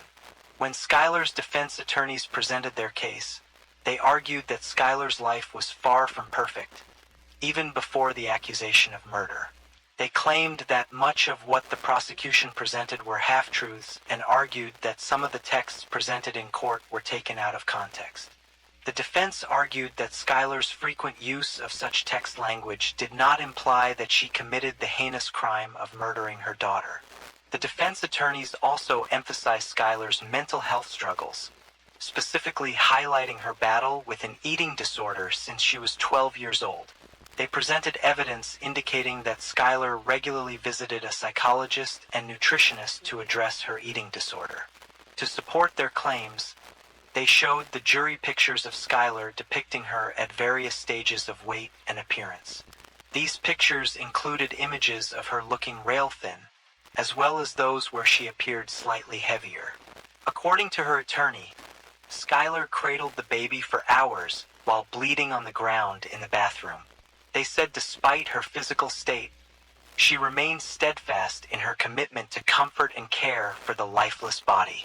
After enduring unimaginable pain, Skylar's attorneys said she made the decision to bury her baby in the backyard. Skylar's attorney explained to the court that Skylar had intended to notify her family about her upcoming pregnancy, but unfortunately, she never had the opportunity to do so. According to her doctor, Skylar was told that she would deliver a baby within 8 to 10 weeks. As a result, she assumed she would have enough time to attend the prom and graduate high school before addressing the situation with her mother, whom she knew would not be supportive. During the defense turn, an obstetrician testified that the baby was stillborn.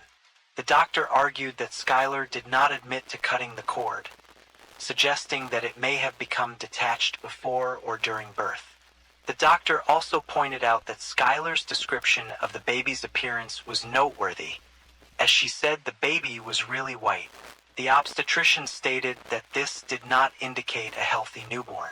He said in his experience, a newborn is usually a purplish color. Furthermore, the obstetrician noted that Skylar only gained 15 pounds throughout her pregnancy.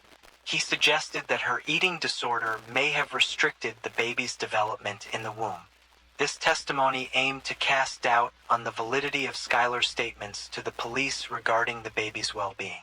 The defense's argument was that Skylar only told the police what she wanted to hear during the interrogation and that she did not witness or engage in any harmful behavior toward the baby. They aimed to cast doubt on the credibility of her testimony and suggest that other factors may have contributed to the baby's death.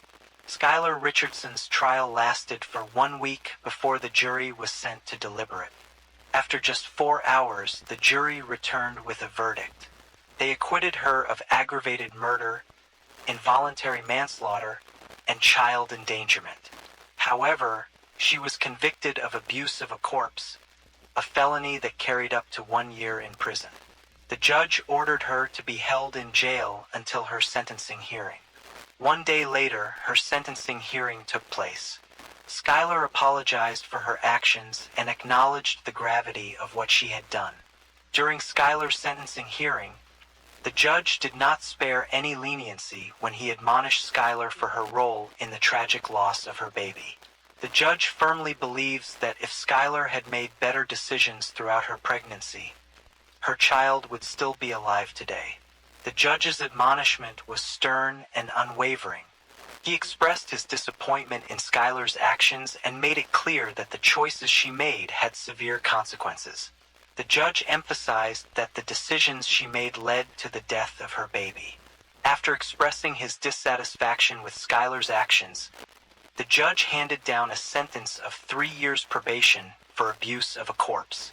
This sentence served as a reminder that Skylar's actions were morally reprehensible and against the law. In November 2020, a judge granted a request from Skylar's attorneys to terminate her probation 2 years early.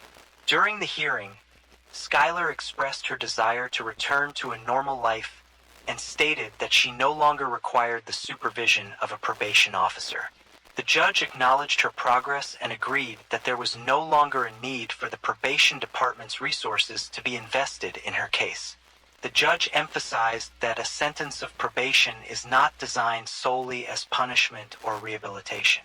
Instead, it provides an opportunity for individuals to demonstrate why they should not be sentenced to prison. Since her acquittal, Skylar has taken full advantage of this opportunity. She has completed 2 semesters in college and has been working part-time at the law firm that represented her. Despite being acquitted, Skylar has faced challenges in finding additional employment. According to her attorneys, she has been rejected from various job opportunities due to her probationary status. Despite these setbacks, Skylar remains determined to pursue her career goals. She has expressed interest in attending law school and becoming a public defender.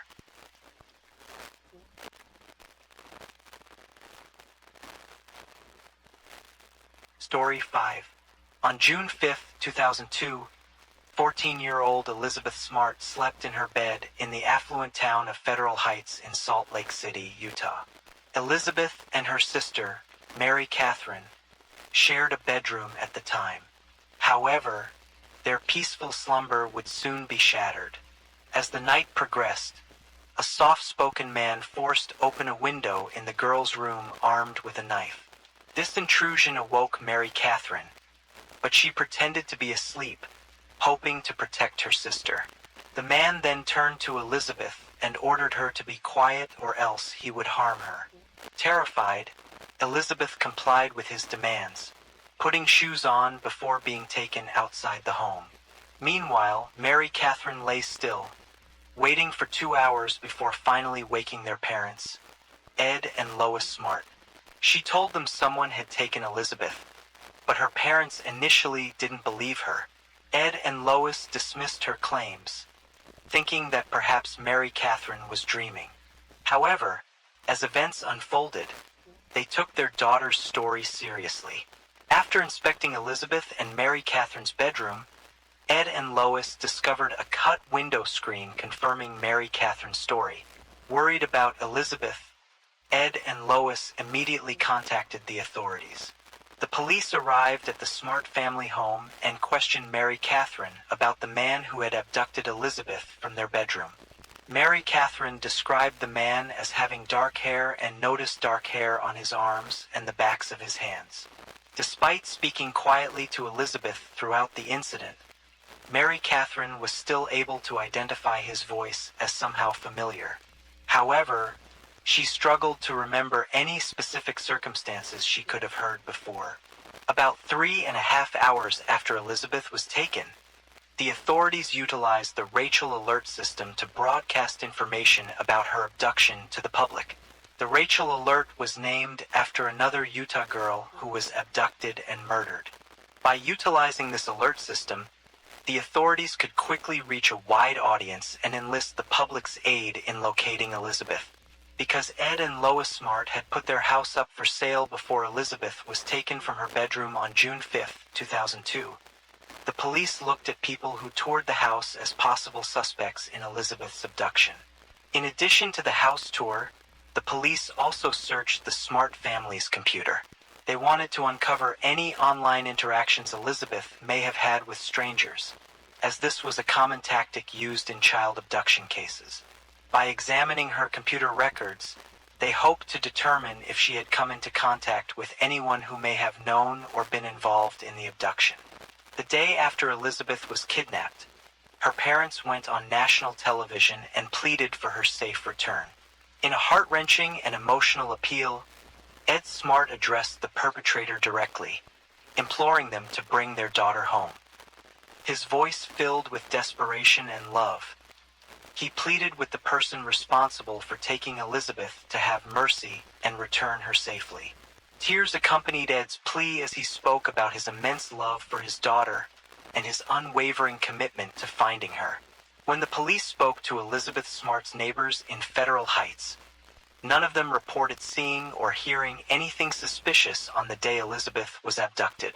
This lack of information surprised the police, as they had hoped to gather more information to assist with the investigation.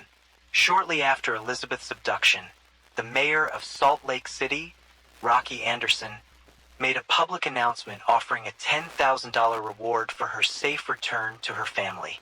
However, the reward was soon raised to $250,000. Nearly 1,200 volunteers joined Elizabeth Smart's family and friends to search for her. At a news conference, police told the public despite the thousands of tips they were receiving, they were making little headway in Elizabeth's abduction. The authorities in Salt Lake City called in help from other police departments across the state. However, without evidence like a vehicle description, there wasn't a lot of information to go on. With no leads in Elizabeth's disappearance, the police began to get frustrated with the lack of progress in her case. Scott Atkinson, the captain of the Salt Lake City Police Department, told the public that everyone was still a suspect in Elizabeth's abduction. Yet, he reiterated Elizabeth's family was not the focus of the investigation. One of the 1,200 volunteers searching for Elizabeth alerted the police to a suspicious man she saw while she was looking through a wooded canyon for Elizabeth. The volunteer described the man as being in the area and acting suspiciously. This information prompted the police to begin a search for the man. The search lasted all night long, but despite their efforts, the police were unable to locate the suspicious individual. As a result, they ruled the tip out and determined that it was not credible. Another tip received by the police regarding Elizabeth's abduction came from the local milkman in Federal Heights. The milkman claimed to have witnessed a man driving an older gray Honda or Nissan on Elizabeth Street a day or two before her disappearance. He told the police that he had a peculiar feeling about the driver of the car and decided to write down the license plate number. When the police thoroughly searched their vehicle database for that specific license plate number, they came up empty-handed. Unable to find any relevant information or leads, they dismissed the tip as not viable. The police officers investigating the abduction of Elizabeth Smart encountered a significant challenge due to the large number of individuals who showed up at the Smart residence in the hours following her abduction. By the time the police arrived at the scene around 4 a.m., the home was already filled with numerous individuals, causing potential contamination of any possible evidence that may have been present. As the search for Elizabeth Smart continued, the police questioned a man who had contact with Elizabeth at a social function before her abduction. However, they soon released this person and determined they had no connection with Elizabeth's disappearance. The search efforts intensified, and over 20 volunteer pilots in their private planes searched the Salt Lake area from the skies. Yet their efforts yielded no results. Tracking dogs indicated they had smelled something in Red Butte Canyon, several miles from Elizabeth's home. Police searched that area, but it turned out to be a dead end. Elizabeth's father, Ed Smart, had reached the point of exhaustion during the search for his daughter. He collapsed from the strain and had to be taken to the hospital. However, a few hours later, he was released and determined to continue looking for his daughter. Ed Smart and his wife had not been able to sleep and were utterly exhausted by the ordeal. In a media interview, Ed Smart expressed his frustration and determination to find his, stating that he and his wife were barely holding it together.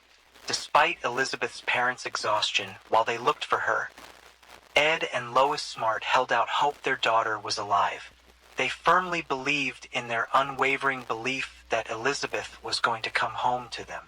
This conviction was instilled deep within their hearts. Elizabeth's mother, Lois Smart, expressed her love and commitment to her daughter through the media. She said in a powerful and emotional statement, "Elizabeth, if you can hear us, we love you." Elizabeth's loved ones held a candlelight vigil, praying for her to return home safely. In response to the abduction, the police requested Elizabeth's father, Ed, to take a polygraph test. Ed willingly complied with the request, demonstrating his family's commitment to aiding the authorities in finding their daughter. Her family was more than willing to do whatever was necessary to help the investigation. The investigation into Elizabeth's abduction ruled out the possibility that she had staged her disappearance, and they determined that she had not run away. Mark Kloss, whose daughter was kidnapped and murdered in California in October 1993, reached out to Elizabeth's family to offer his support. He traveled to Utah to speak with Ed and Lois Smart, sharing his own experiences and insights to help them navigate the challenging circumstances they were facing. During an interview with the media, Mark Kloss highlighted how the internet had benefited Elizabeth's disappearance. He stated that with the internet, the police were able to quickly and effectively spread the word about Elizabeth's missing person flyer, as this allowed them to reach a wider audience and alert people in different states, increasing the chances of finding her. The police soon received information that a man named Brett Michael Edmonds had been sighted in Federal Heights around the time Elizabeth was abducted. This information led detectives to seek Brett for questioning. However, their search for Brett proved unsuccessful, as they could not find him anywhere. As the investigation continued, the police discovered that Brett had relocated to New Mexico and Texas. A chase ensued, and authorities eventually apprehended a man they believed to be Brett at a department store.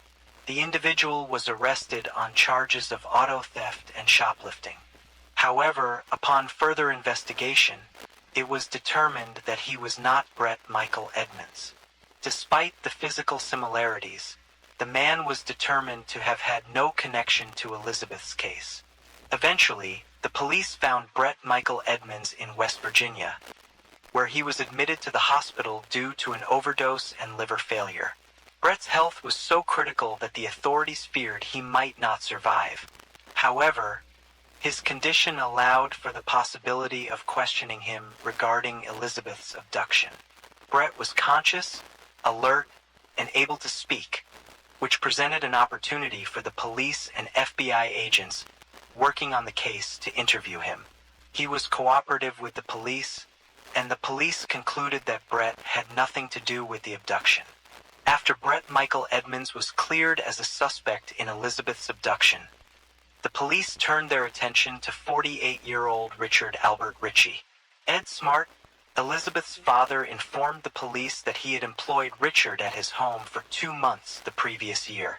According to Ed, because Richard did not own a vehicle, they worked out a deal where Ed would give Richard his 1990 Jeep Cherokee in exchange for his labor. However, Ed Smart was unaware that Richard Ritchie was a career criminal, and he later stated that he would not have hired Richard if he had known about his background. Richard Ritchie's criminal history dates back to 1973, when he was convicted of second-degree felony burglary. This robbery marked the beginning of a string of offenses over several decades. In 1981, Ritchie was again convicted of burglary for a separate incident. His most serious crime occurred in 1983, when he was sent to prison for aggravated robbery and attempted murder. The conviction resulted from an incident where he wounded a police officer during a gunfire exchange with authorities during a drugstore robbery. Additionally, Richard Ritchie was convicted of theft in 1996 for stealing about $2,500 worth of food from a food pantry in Richfield. According to corrections records, Richard Ritchie was paroled in September 2000. In an interview with the media, Ed Smart expressed his doubts about Richard Ritchie's involvement in his daughter's abduction. Ed stated that despite Ritchie's criminal history, he initially found Ritchie to be a capable worker. On June 14, 2002, Richard Ritchie was arrested on a parole violation, and the police were unable to confirm his whereabouts on the day Elizabeth was abducted. However, Richard Ritchie denied any involvement in Elizabeth's abduction. Through a statement from his attorney, Richard Ritchie informed the public that the police conducted an exhaustive search of his home, even digging up his garden. However, no evidence related to Elizabeth's abduction was found. Richard Ritchie claimed that he cooperated fully with the police, providing them with blood samples for DNA comparison, and sat through 26 hours of interviews. He also surrendered his vehicle to the police for investigation. By July 2002, Elizabeth Smart had been missing for a month, and her family desperately longed for her to return home. They thought their prayers were answered when police received a report of a girl who matched Elizabeth's description being sighted in Nebraska under suspicious circumstances. A witness at a gas station claimed to have seen a crying girl between the ages of 12 and 14 who seemed to be held against her will in a minivan. The witness provided a detailed description of the girl, which matched Elizabeth's appearance. This new development sent shockwaves through the Smart family, as they eagerly hoped for any lead that might lead to finding their missing daughter. However, the police investigation into the report revealed that it had nothing to do with Elizabeth's abduction. After a thorough search, the police found insufficient evidence to connect the sighting to Elizabeth's case. This disappointing discovery left the Smart family grappling with a mix of emotions as they continued to hope for Elizabeth's safe return while acknowledging the potential for false leads. Despite the setback, the Smart family remained steadfast in their determination to find Elizabeth. They maintained a cautious optimism, stating that while they were not ruling out the possibility that the girl at the gas station could be Elizabeth, they needed to keep an open mind. The family spokesperson expressed, "We're not necessarily holding out hope it is Elizabeth. If it is Elizabeth, we'd be elated." Meanwhile, the main suspect in Elizabeth's disappearance, Richard Ricci, was charged with theft and burglary. He pleaded not guilty to the charges. These charges were filed in 2 incidents involving residences in the Federal Heights neighborhood and the Smart family home. Richard Ricci was accused of committing burglary, a second-degree felony, and theft, a Class A misdemeanor, in the theft of items from a Federal Heights house on April 4, 2001. Additionally, Richard Ricci was charged with theft, a third-degree felony, in the robbery of items from the Smart house on June 6, 2001. The stolen items were not related to Elizabeth's kidnapping investigation. Salt Lake District Attorney David Yoakum held a press conference to announce the charges. He stated that the stolen items from the Smart house included jewelry and a perfume bottle valued at approximately $3,500. When Ed Smart confronted Richard Ricci about the theft, Richard denied the allegations and was subsequently fired. Unfortunately, the police investigation into the abduction of Elizabeth Smart suffered a significant setback in August 2002 when their best lead, Richard Ricci, passed away from an irreversible injury to his brainstem that caused hemorrhaging. Richard Ricci's condition deteriorated significantly, and he eventually lost the ability to communicate or breathe on his own. As a result, his family made the difficult decision to remove him from a ventilator. In an effort to save Ricci's life, doctors operated to remove a blood clot in his brain and alleviate the pressure on his brainstem. Unfortunately, the damage had already been done, and the efforts were unsuccessful. Despite the loss of Richard Ricci, the authorities continued their efforts to locate and apprehend those responsible for the abduction. However, Ricci's death presented a significant challenge in the investigation and the search for Elizabeth Smart's abductor. The loss of the prime suspect hindered the progress of their case and cast doubt upon the viability of other leads. In August 2002, an 11-year-old girl was sexually assaulted and beaten after she was taken from her bedroom. The severity of her injuries was unimaginable, as doctors at the hospital discovered that every bone in the middle of her face had been broken. She had to undergo surgery, but unfortunately, her condition remained critical. Following the assault, police arrested a close friend of the girl's father, Javier Sickler. He was charged with aggravated burglary, aggravated assault, and attempted murder. According to Javier Sickler, he recalled knocking on the front door of the victim's home, but claimed that he blacked out afterward. However, despite the initial similarities with the abduction of Elizabeth Smart, the police determined that Javier Sickler had nothing to do with her kidnapping. As the months continued to pass and Elizabeth Smart remained missing, the police investigating the abduction turned to unconventional methods in their attempt to find her. Among these methods was the use of psychics, individuals who claimed to be able to use extrasensory perception to gain information about the missing girl's location. The psychics provided information to investigators, suggesting that Elizabeth could be found entombed in a crypt in the foothills above Salt Lake City. This tip prompted officials from a company in Seattle to report that more than a dozen of its members had located Elizabeth's body through a special psychic process called technical remote viewing. According to the members of the Seattle-based group, their psychic abilities allowed them to determine Elizabeth had been killed within hours of her abduction. However, upon arriving at the designated tomb, the officers found no signs of Elizabeth's disappearance. In November 2002, a man by the name of Walter Kenneth Holloway was arrested and accused of extortion. Walter Holloway had contacted the Smart family and the Salt Lake Police Department, claiming to be the kidnapper of their daughter, Elizabeth. He demanded $3 million from Ed and Lois Smart for the safe return of their daughter, and threatened to harm Elizabeth if he did not receive the money. However, the police were able to track Holloway to South Carolina and determined that he had no involvement in the abduction. Ed Smart later stated that he was sickened by the extortion scheme and felt furious because it diverted the police's attention away from finding his daughter. The false kidnapping allegations had hindered their efforts and dedicated resources that could have been better utilized in finding Elizabeth. In October 2002, Elizabeth Smart's sister, Mary Catherine, suddenly realized that the abductor's voice was that of an unemployed man the family knew as Emmanuel. The family had hired Emmanuel to work on the roof and rake leaves in their yard for a day. However, the police officers were skeptical due to the short time Emmanuel had worked for the family, the long time that elapsed between the abduction and the revelation, and the limited time Mary Catherine had heard the abductor's voice. Despite the doubts, the family had a sketch artist draw Emmanuel's face from their descriptions.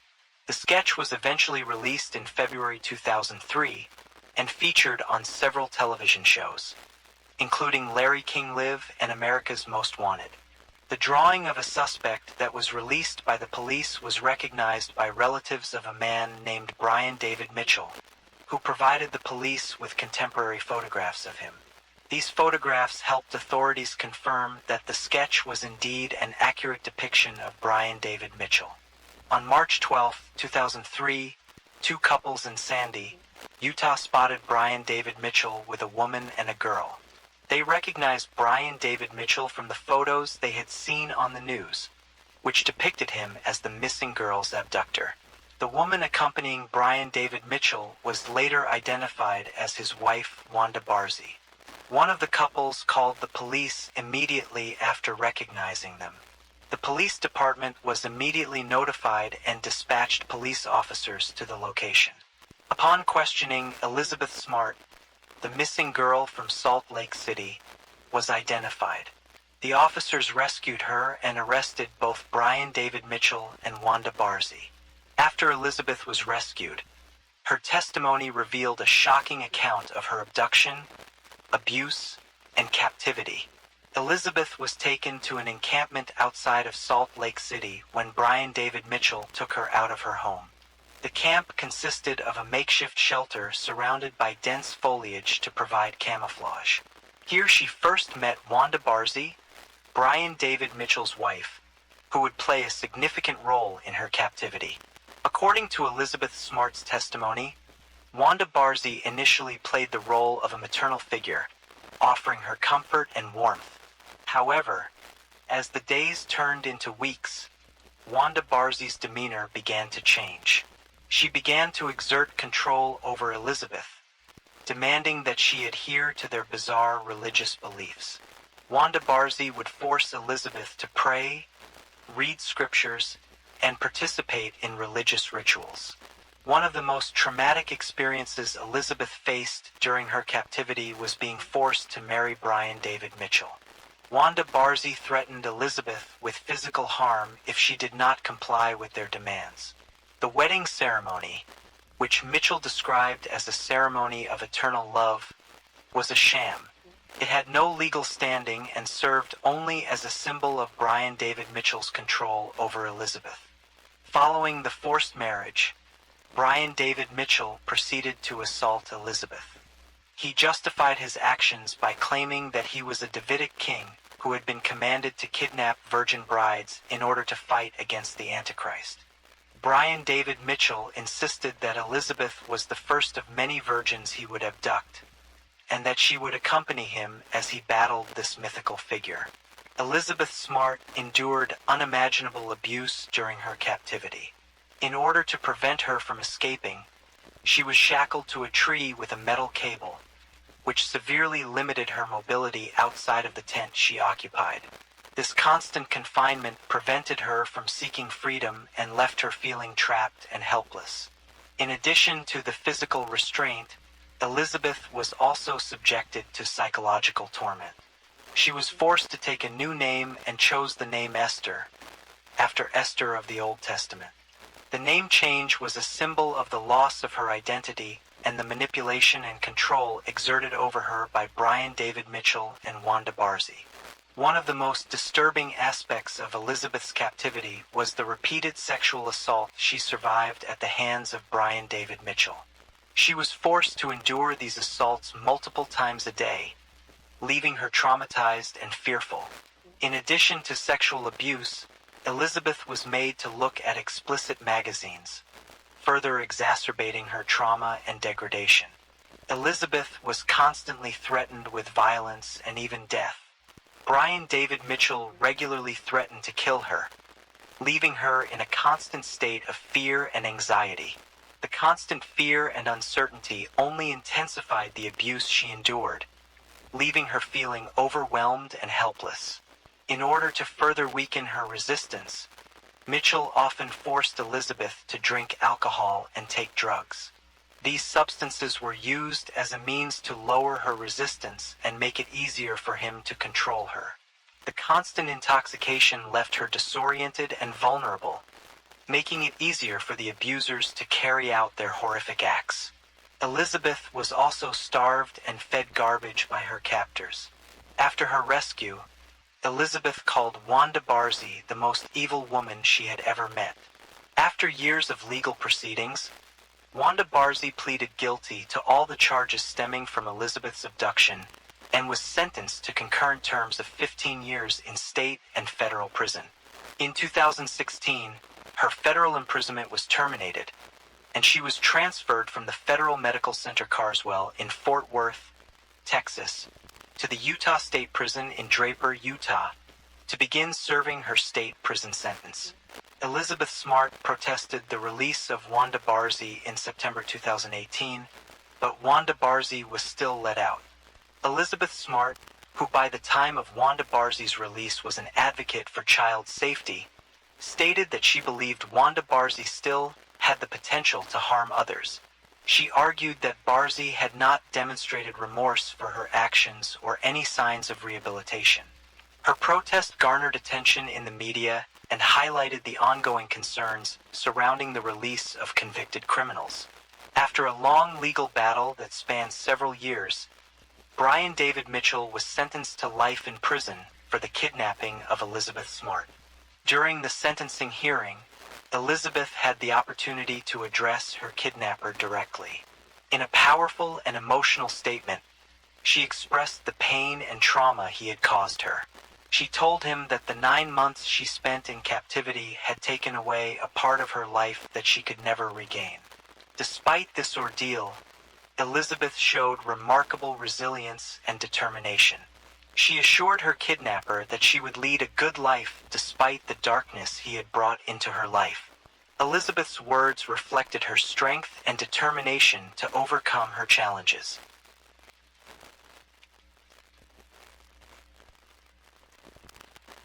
Story 6. Some nights, Sandra Melgar finds herself lying in her small prison cell, and she can't help but reflect on the twists her life has taken. She never, In her wildest dreams, imagined she'd end up a widow and a suspect in her husband's murder. It was unfathomable that a year and a half after his tragic death, a grand jury would quietly indict her, and almost 5 years later, a jury would convict her based on circumstantial evidence alone. No clear motive or physical proof tied her to the crime. Now, at the age of 59, every day since her husband's passing has been nothing short of a nightmare. Sometimes I still think I'll be going back home. I catch myself wanting to tell him things, forgetting that he's gone, Sandra shared during a recent interview. Her blue eyes were red and puffy as tears streamed down her pale cheeks. It doesn't feel like he's really gone. It's more like he's just temporarily away or on a trip out of town. I try not to dwell on it. She paused for a moment. I know I'll see him again. For the past 10 months, Sandra has called the William P. Hobby Unit her home. This women's prison sits amidst the Texas countryside. Sandra manages to stay in touch with her friends and family, many of whom still firmly believe in her innocence. She chats regularly with her daughter and only child, Elizabeth Liz Melgar Rose, though the noisy prison environment and Sandra's soft voice sometimes make for challenging conversations. She writes letters to her friends, who keep her posted about her Pomeranian Lola, who was there in the house on that fateful night. Most weekends, she gets to spend a couple of hours with a rotating crew of friends and family, thanks to one of her closest pals who coordinates these weekly visits. Liz stands as her mother's strongest advocate, taking it upon herself to be the spokesperson and passionately discussing what she sees as a grave injustice that has robbed her of both her mother and father. I've never seen my mom so shattered and devastated, and she's never been able to bounce back from that. She'll never be the same person. There's always going to be this void in her life.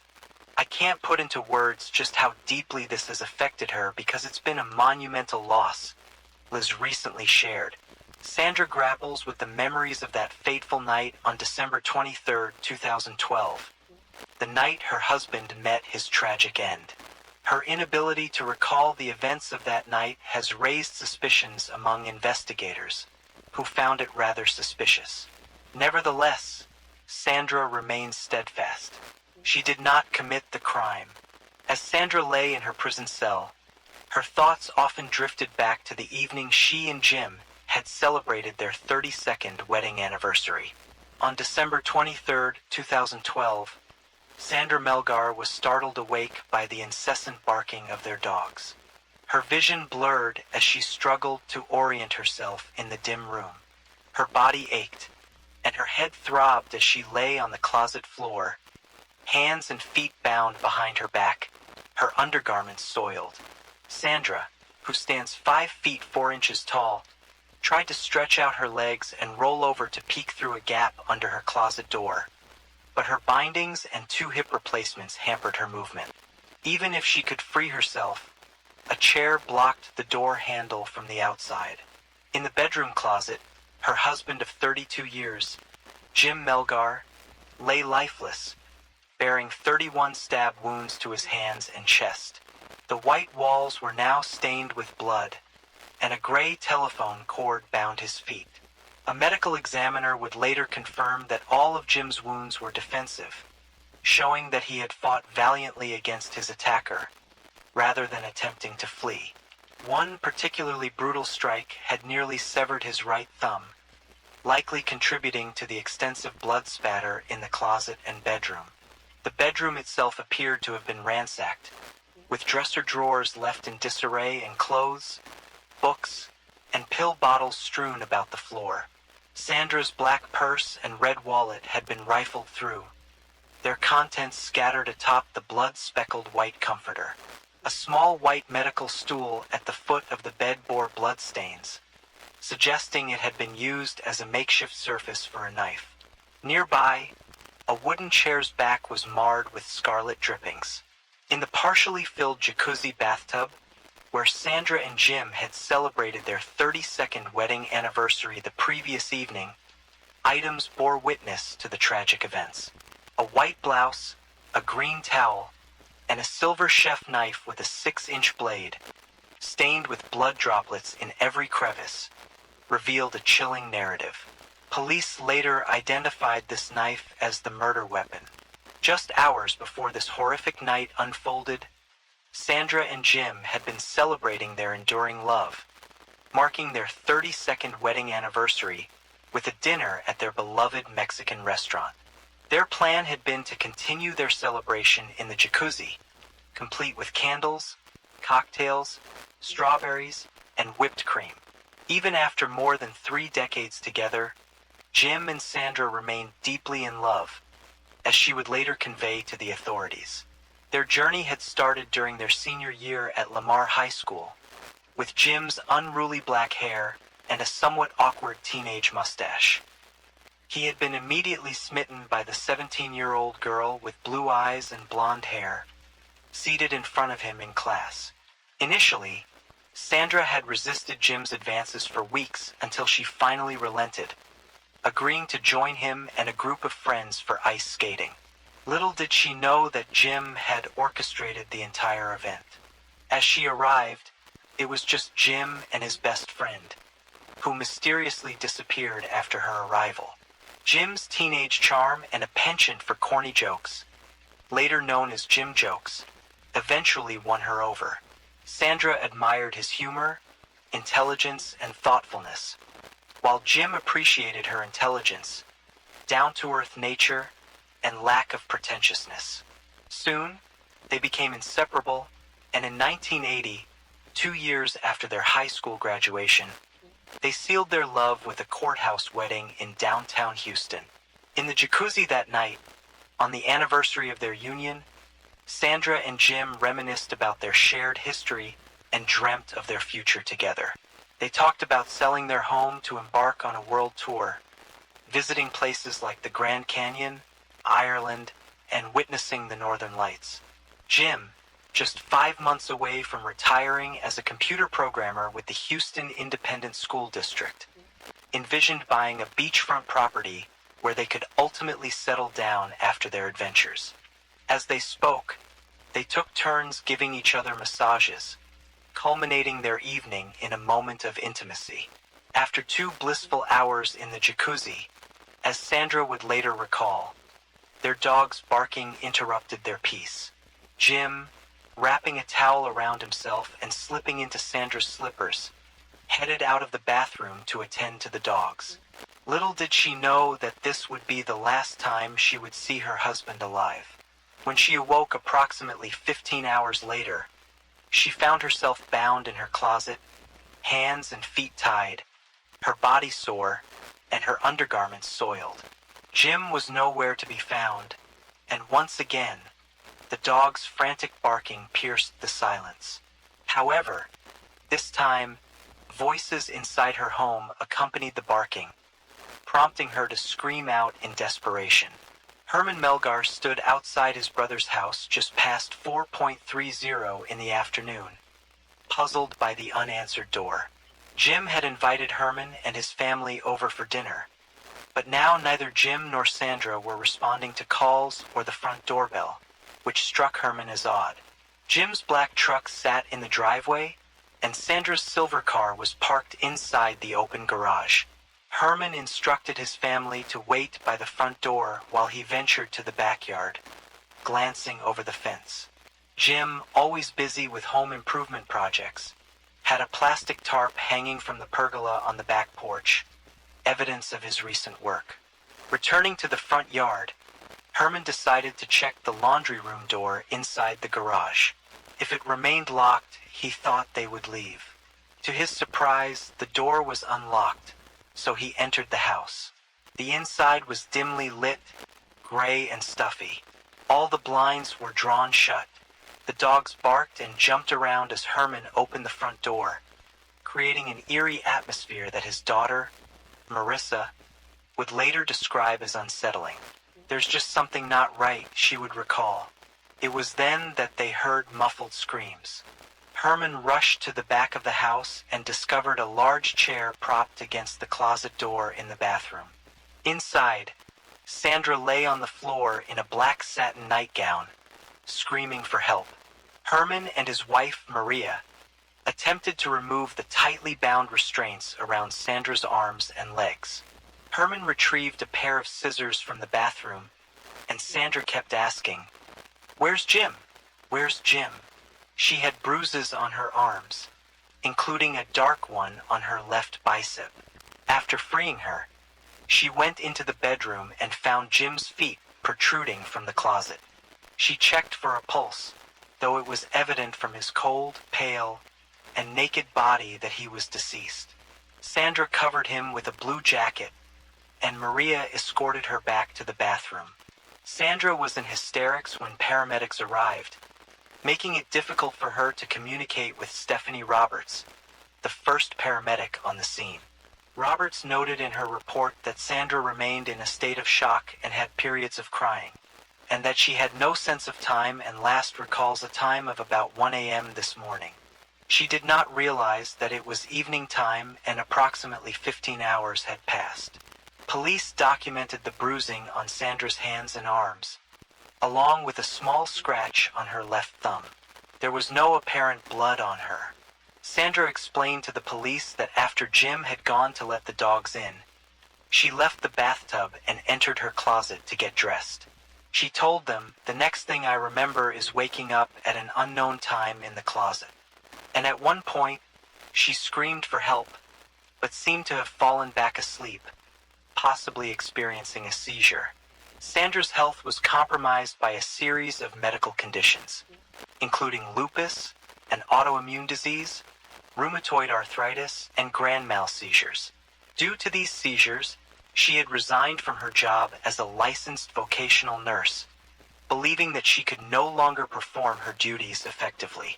In the weeks leading up to Jim's murder, Sandra had experienced auras, which she described as a warning sign of an impending seizure.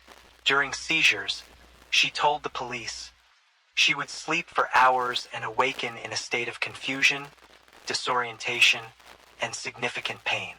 As crime scene investigators meticulously examined the house, Sandra found herself in an interrogation room at the Harris County Sheriff's Office. She expressed discomfort with the cold temperature.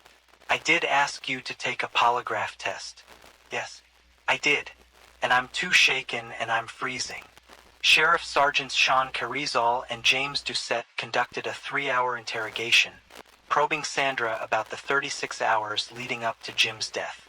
Sandra was soft-spoken and complained of a headache. She provided specific details about some aspects, such as removing her boots in the bedroom, changing in the bathroom, and recalling their conversation in the jacuzzi.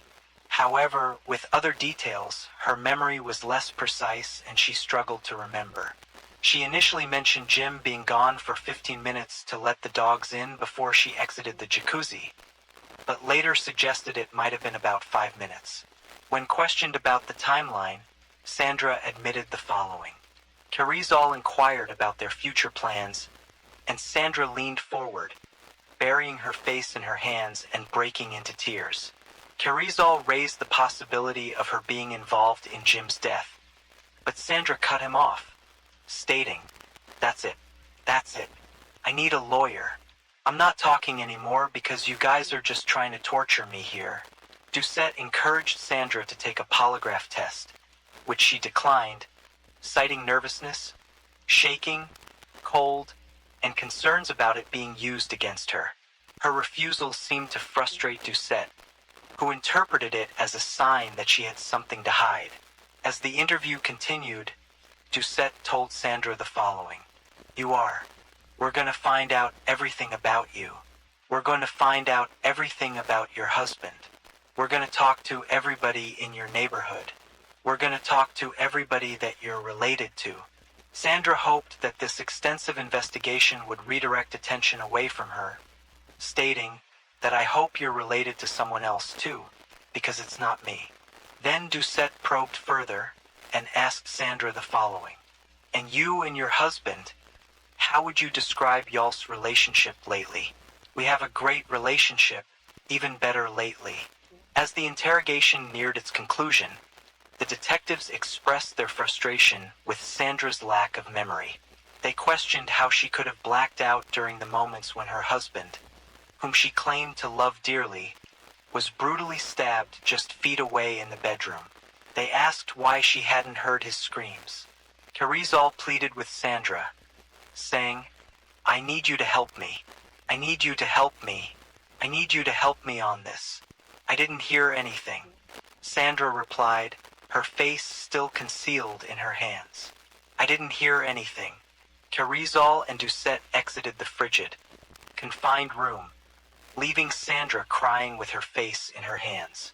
Later, Carrizal would contact the Harris County District Attorney's Office to file murder charges, while Sandra remained at the station, and crime scene investigators continued their work at her home.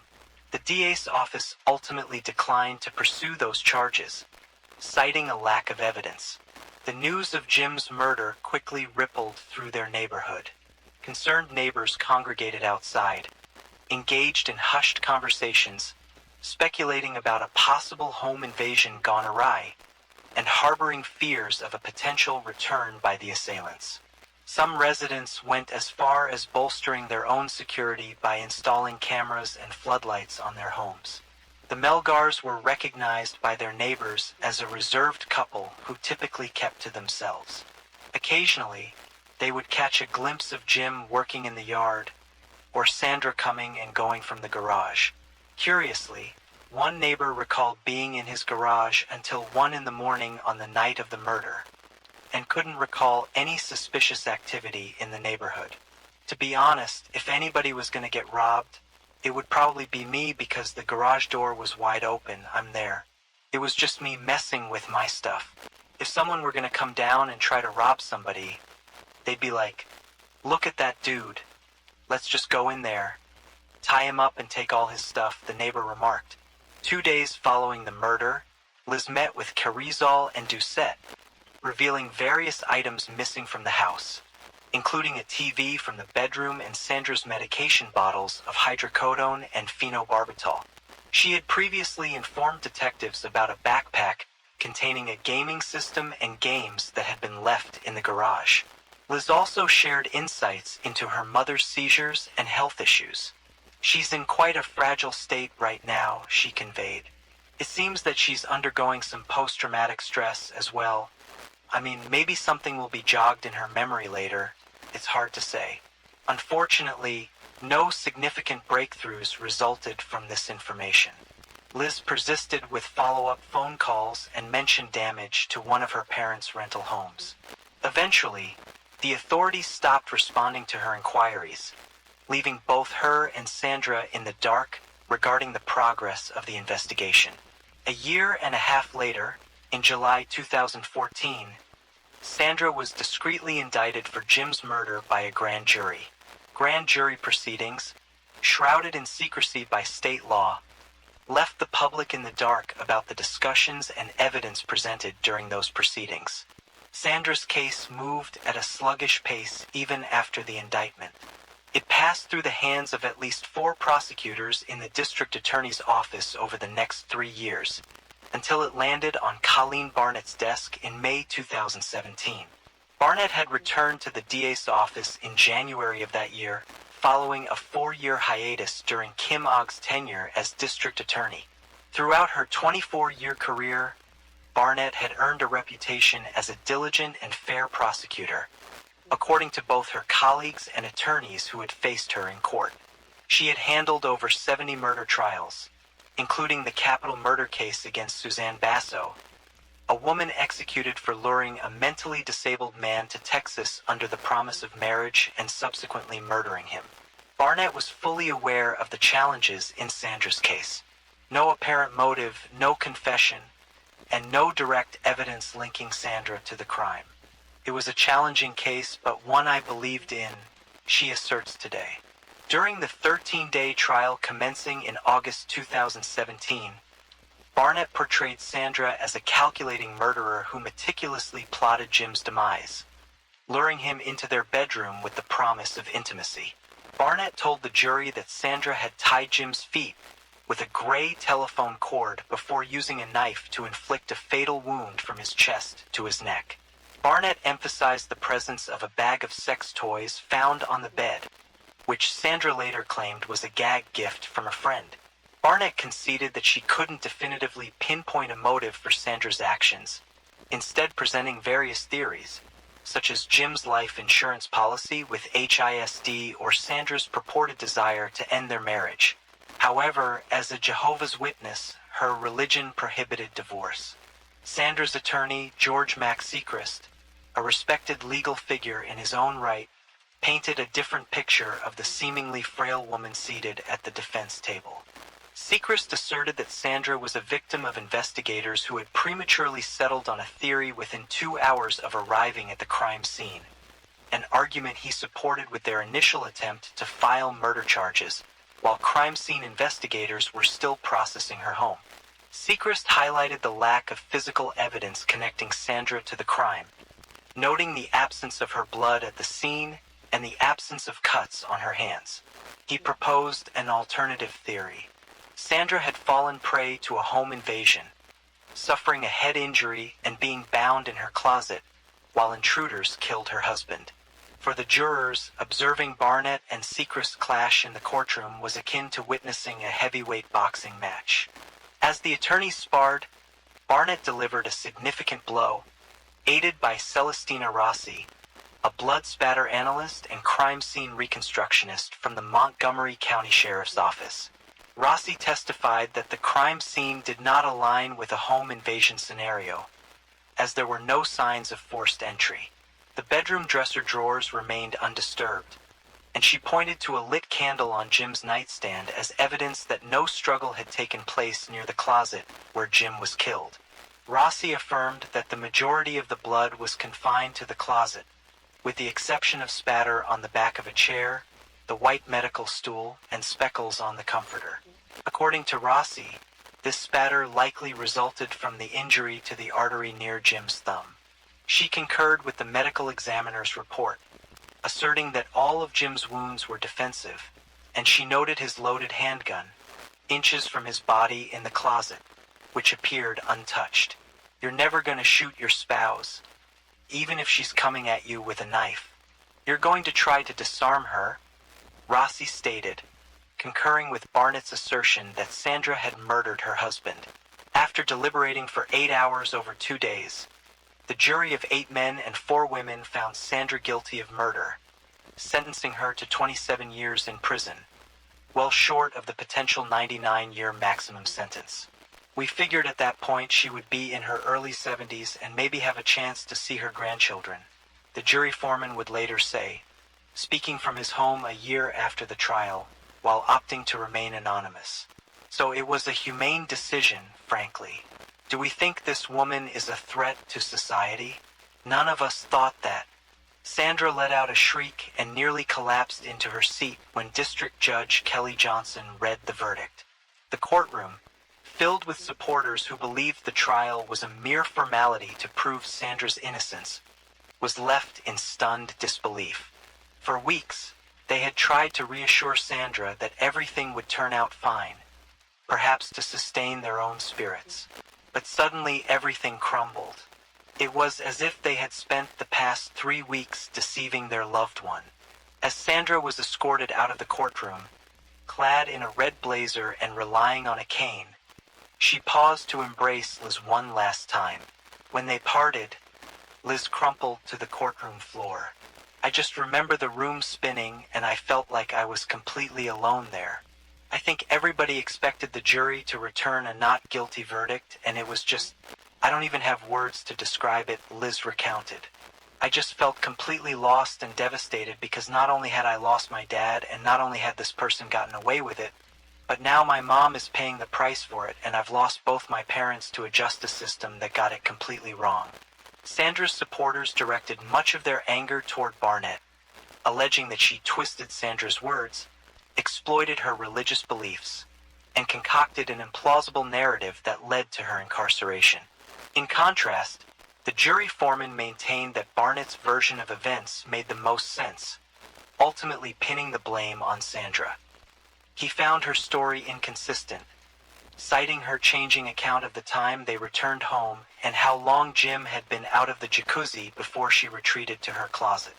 He also questioned the authenticity of her seizure that night, referencing Sandra's medical records, which indicated stable seizures, and her visit to the neurologist following the murder, during which she made no mention of the alleged seizure. The more you started listening to the things she said, the more you realized they didn't make sense, the foreman asserted, standing by the jury's verdict. Every step of the way, when you really peel back the onion, you realize that she is lying. I would love to be able to believe her, but the evidence says otherwise. Admittedly, he added, we're people. Could we be wrong? Of course we can be. I don't think we are. A month after the verdict, Sechrist filed a motion for a new trial, outlining in an 88-page brief how Sandra had been convicted based on an inept investigation, conducted by investigators who were clearly theory-driven and lacked sufficient evidence to support a guilty verdict. The prosecution's case was built on conjecture and hypotheses, which were not rooted in evidence, Sechrist later contended. Sandy didn't kill Jamie. However, Judge Johnson denied his motion, setting in motion a potentially protracted appeals process and representing Sandra's final hope to demonstrate her innocence. Seated behind a glass partition in the visitors' center this past July, Sandra steadfastly maintains her innocence. No, she softly asserts. Her voice, barely above a whisper, continues, I did not kill my husband. Her trembling hand moves to her mouth, and she breathes heavily. No, I didn't kill my husband, she repeats, shaking her head in denial. If not her, then who? I wish I knew. I wouldn't be here if I knew. Her breaths grow labored, and she clutches her chest, sensing the onset of a panic attack. This is a nightmare, she says. Sandra clings to hope for a future release, whether through a successful appeal or parole. Her eligibility date is February 2031, when she will be 71 years old. Having heard the complex and emotional case of Sandra Melgar's conviction for her husband's murder, do you believe in her innocence? Or do you think the evidence against her was compelling enough for a guilty verdict? Please share your insights and opinions in the comments below. If you like this video, please give it a thumbs up, and see you in the next one.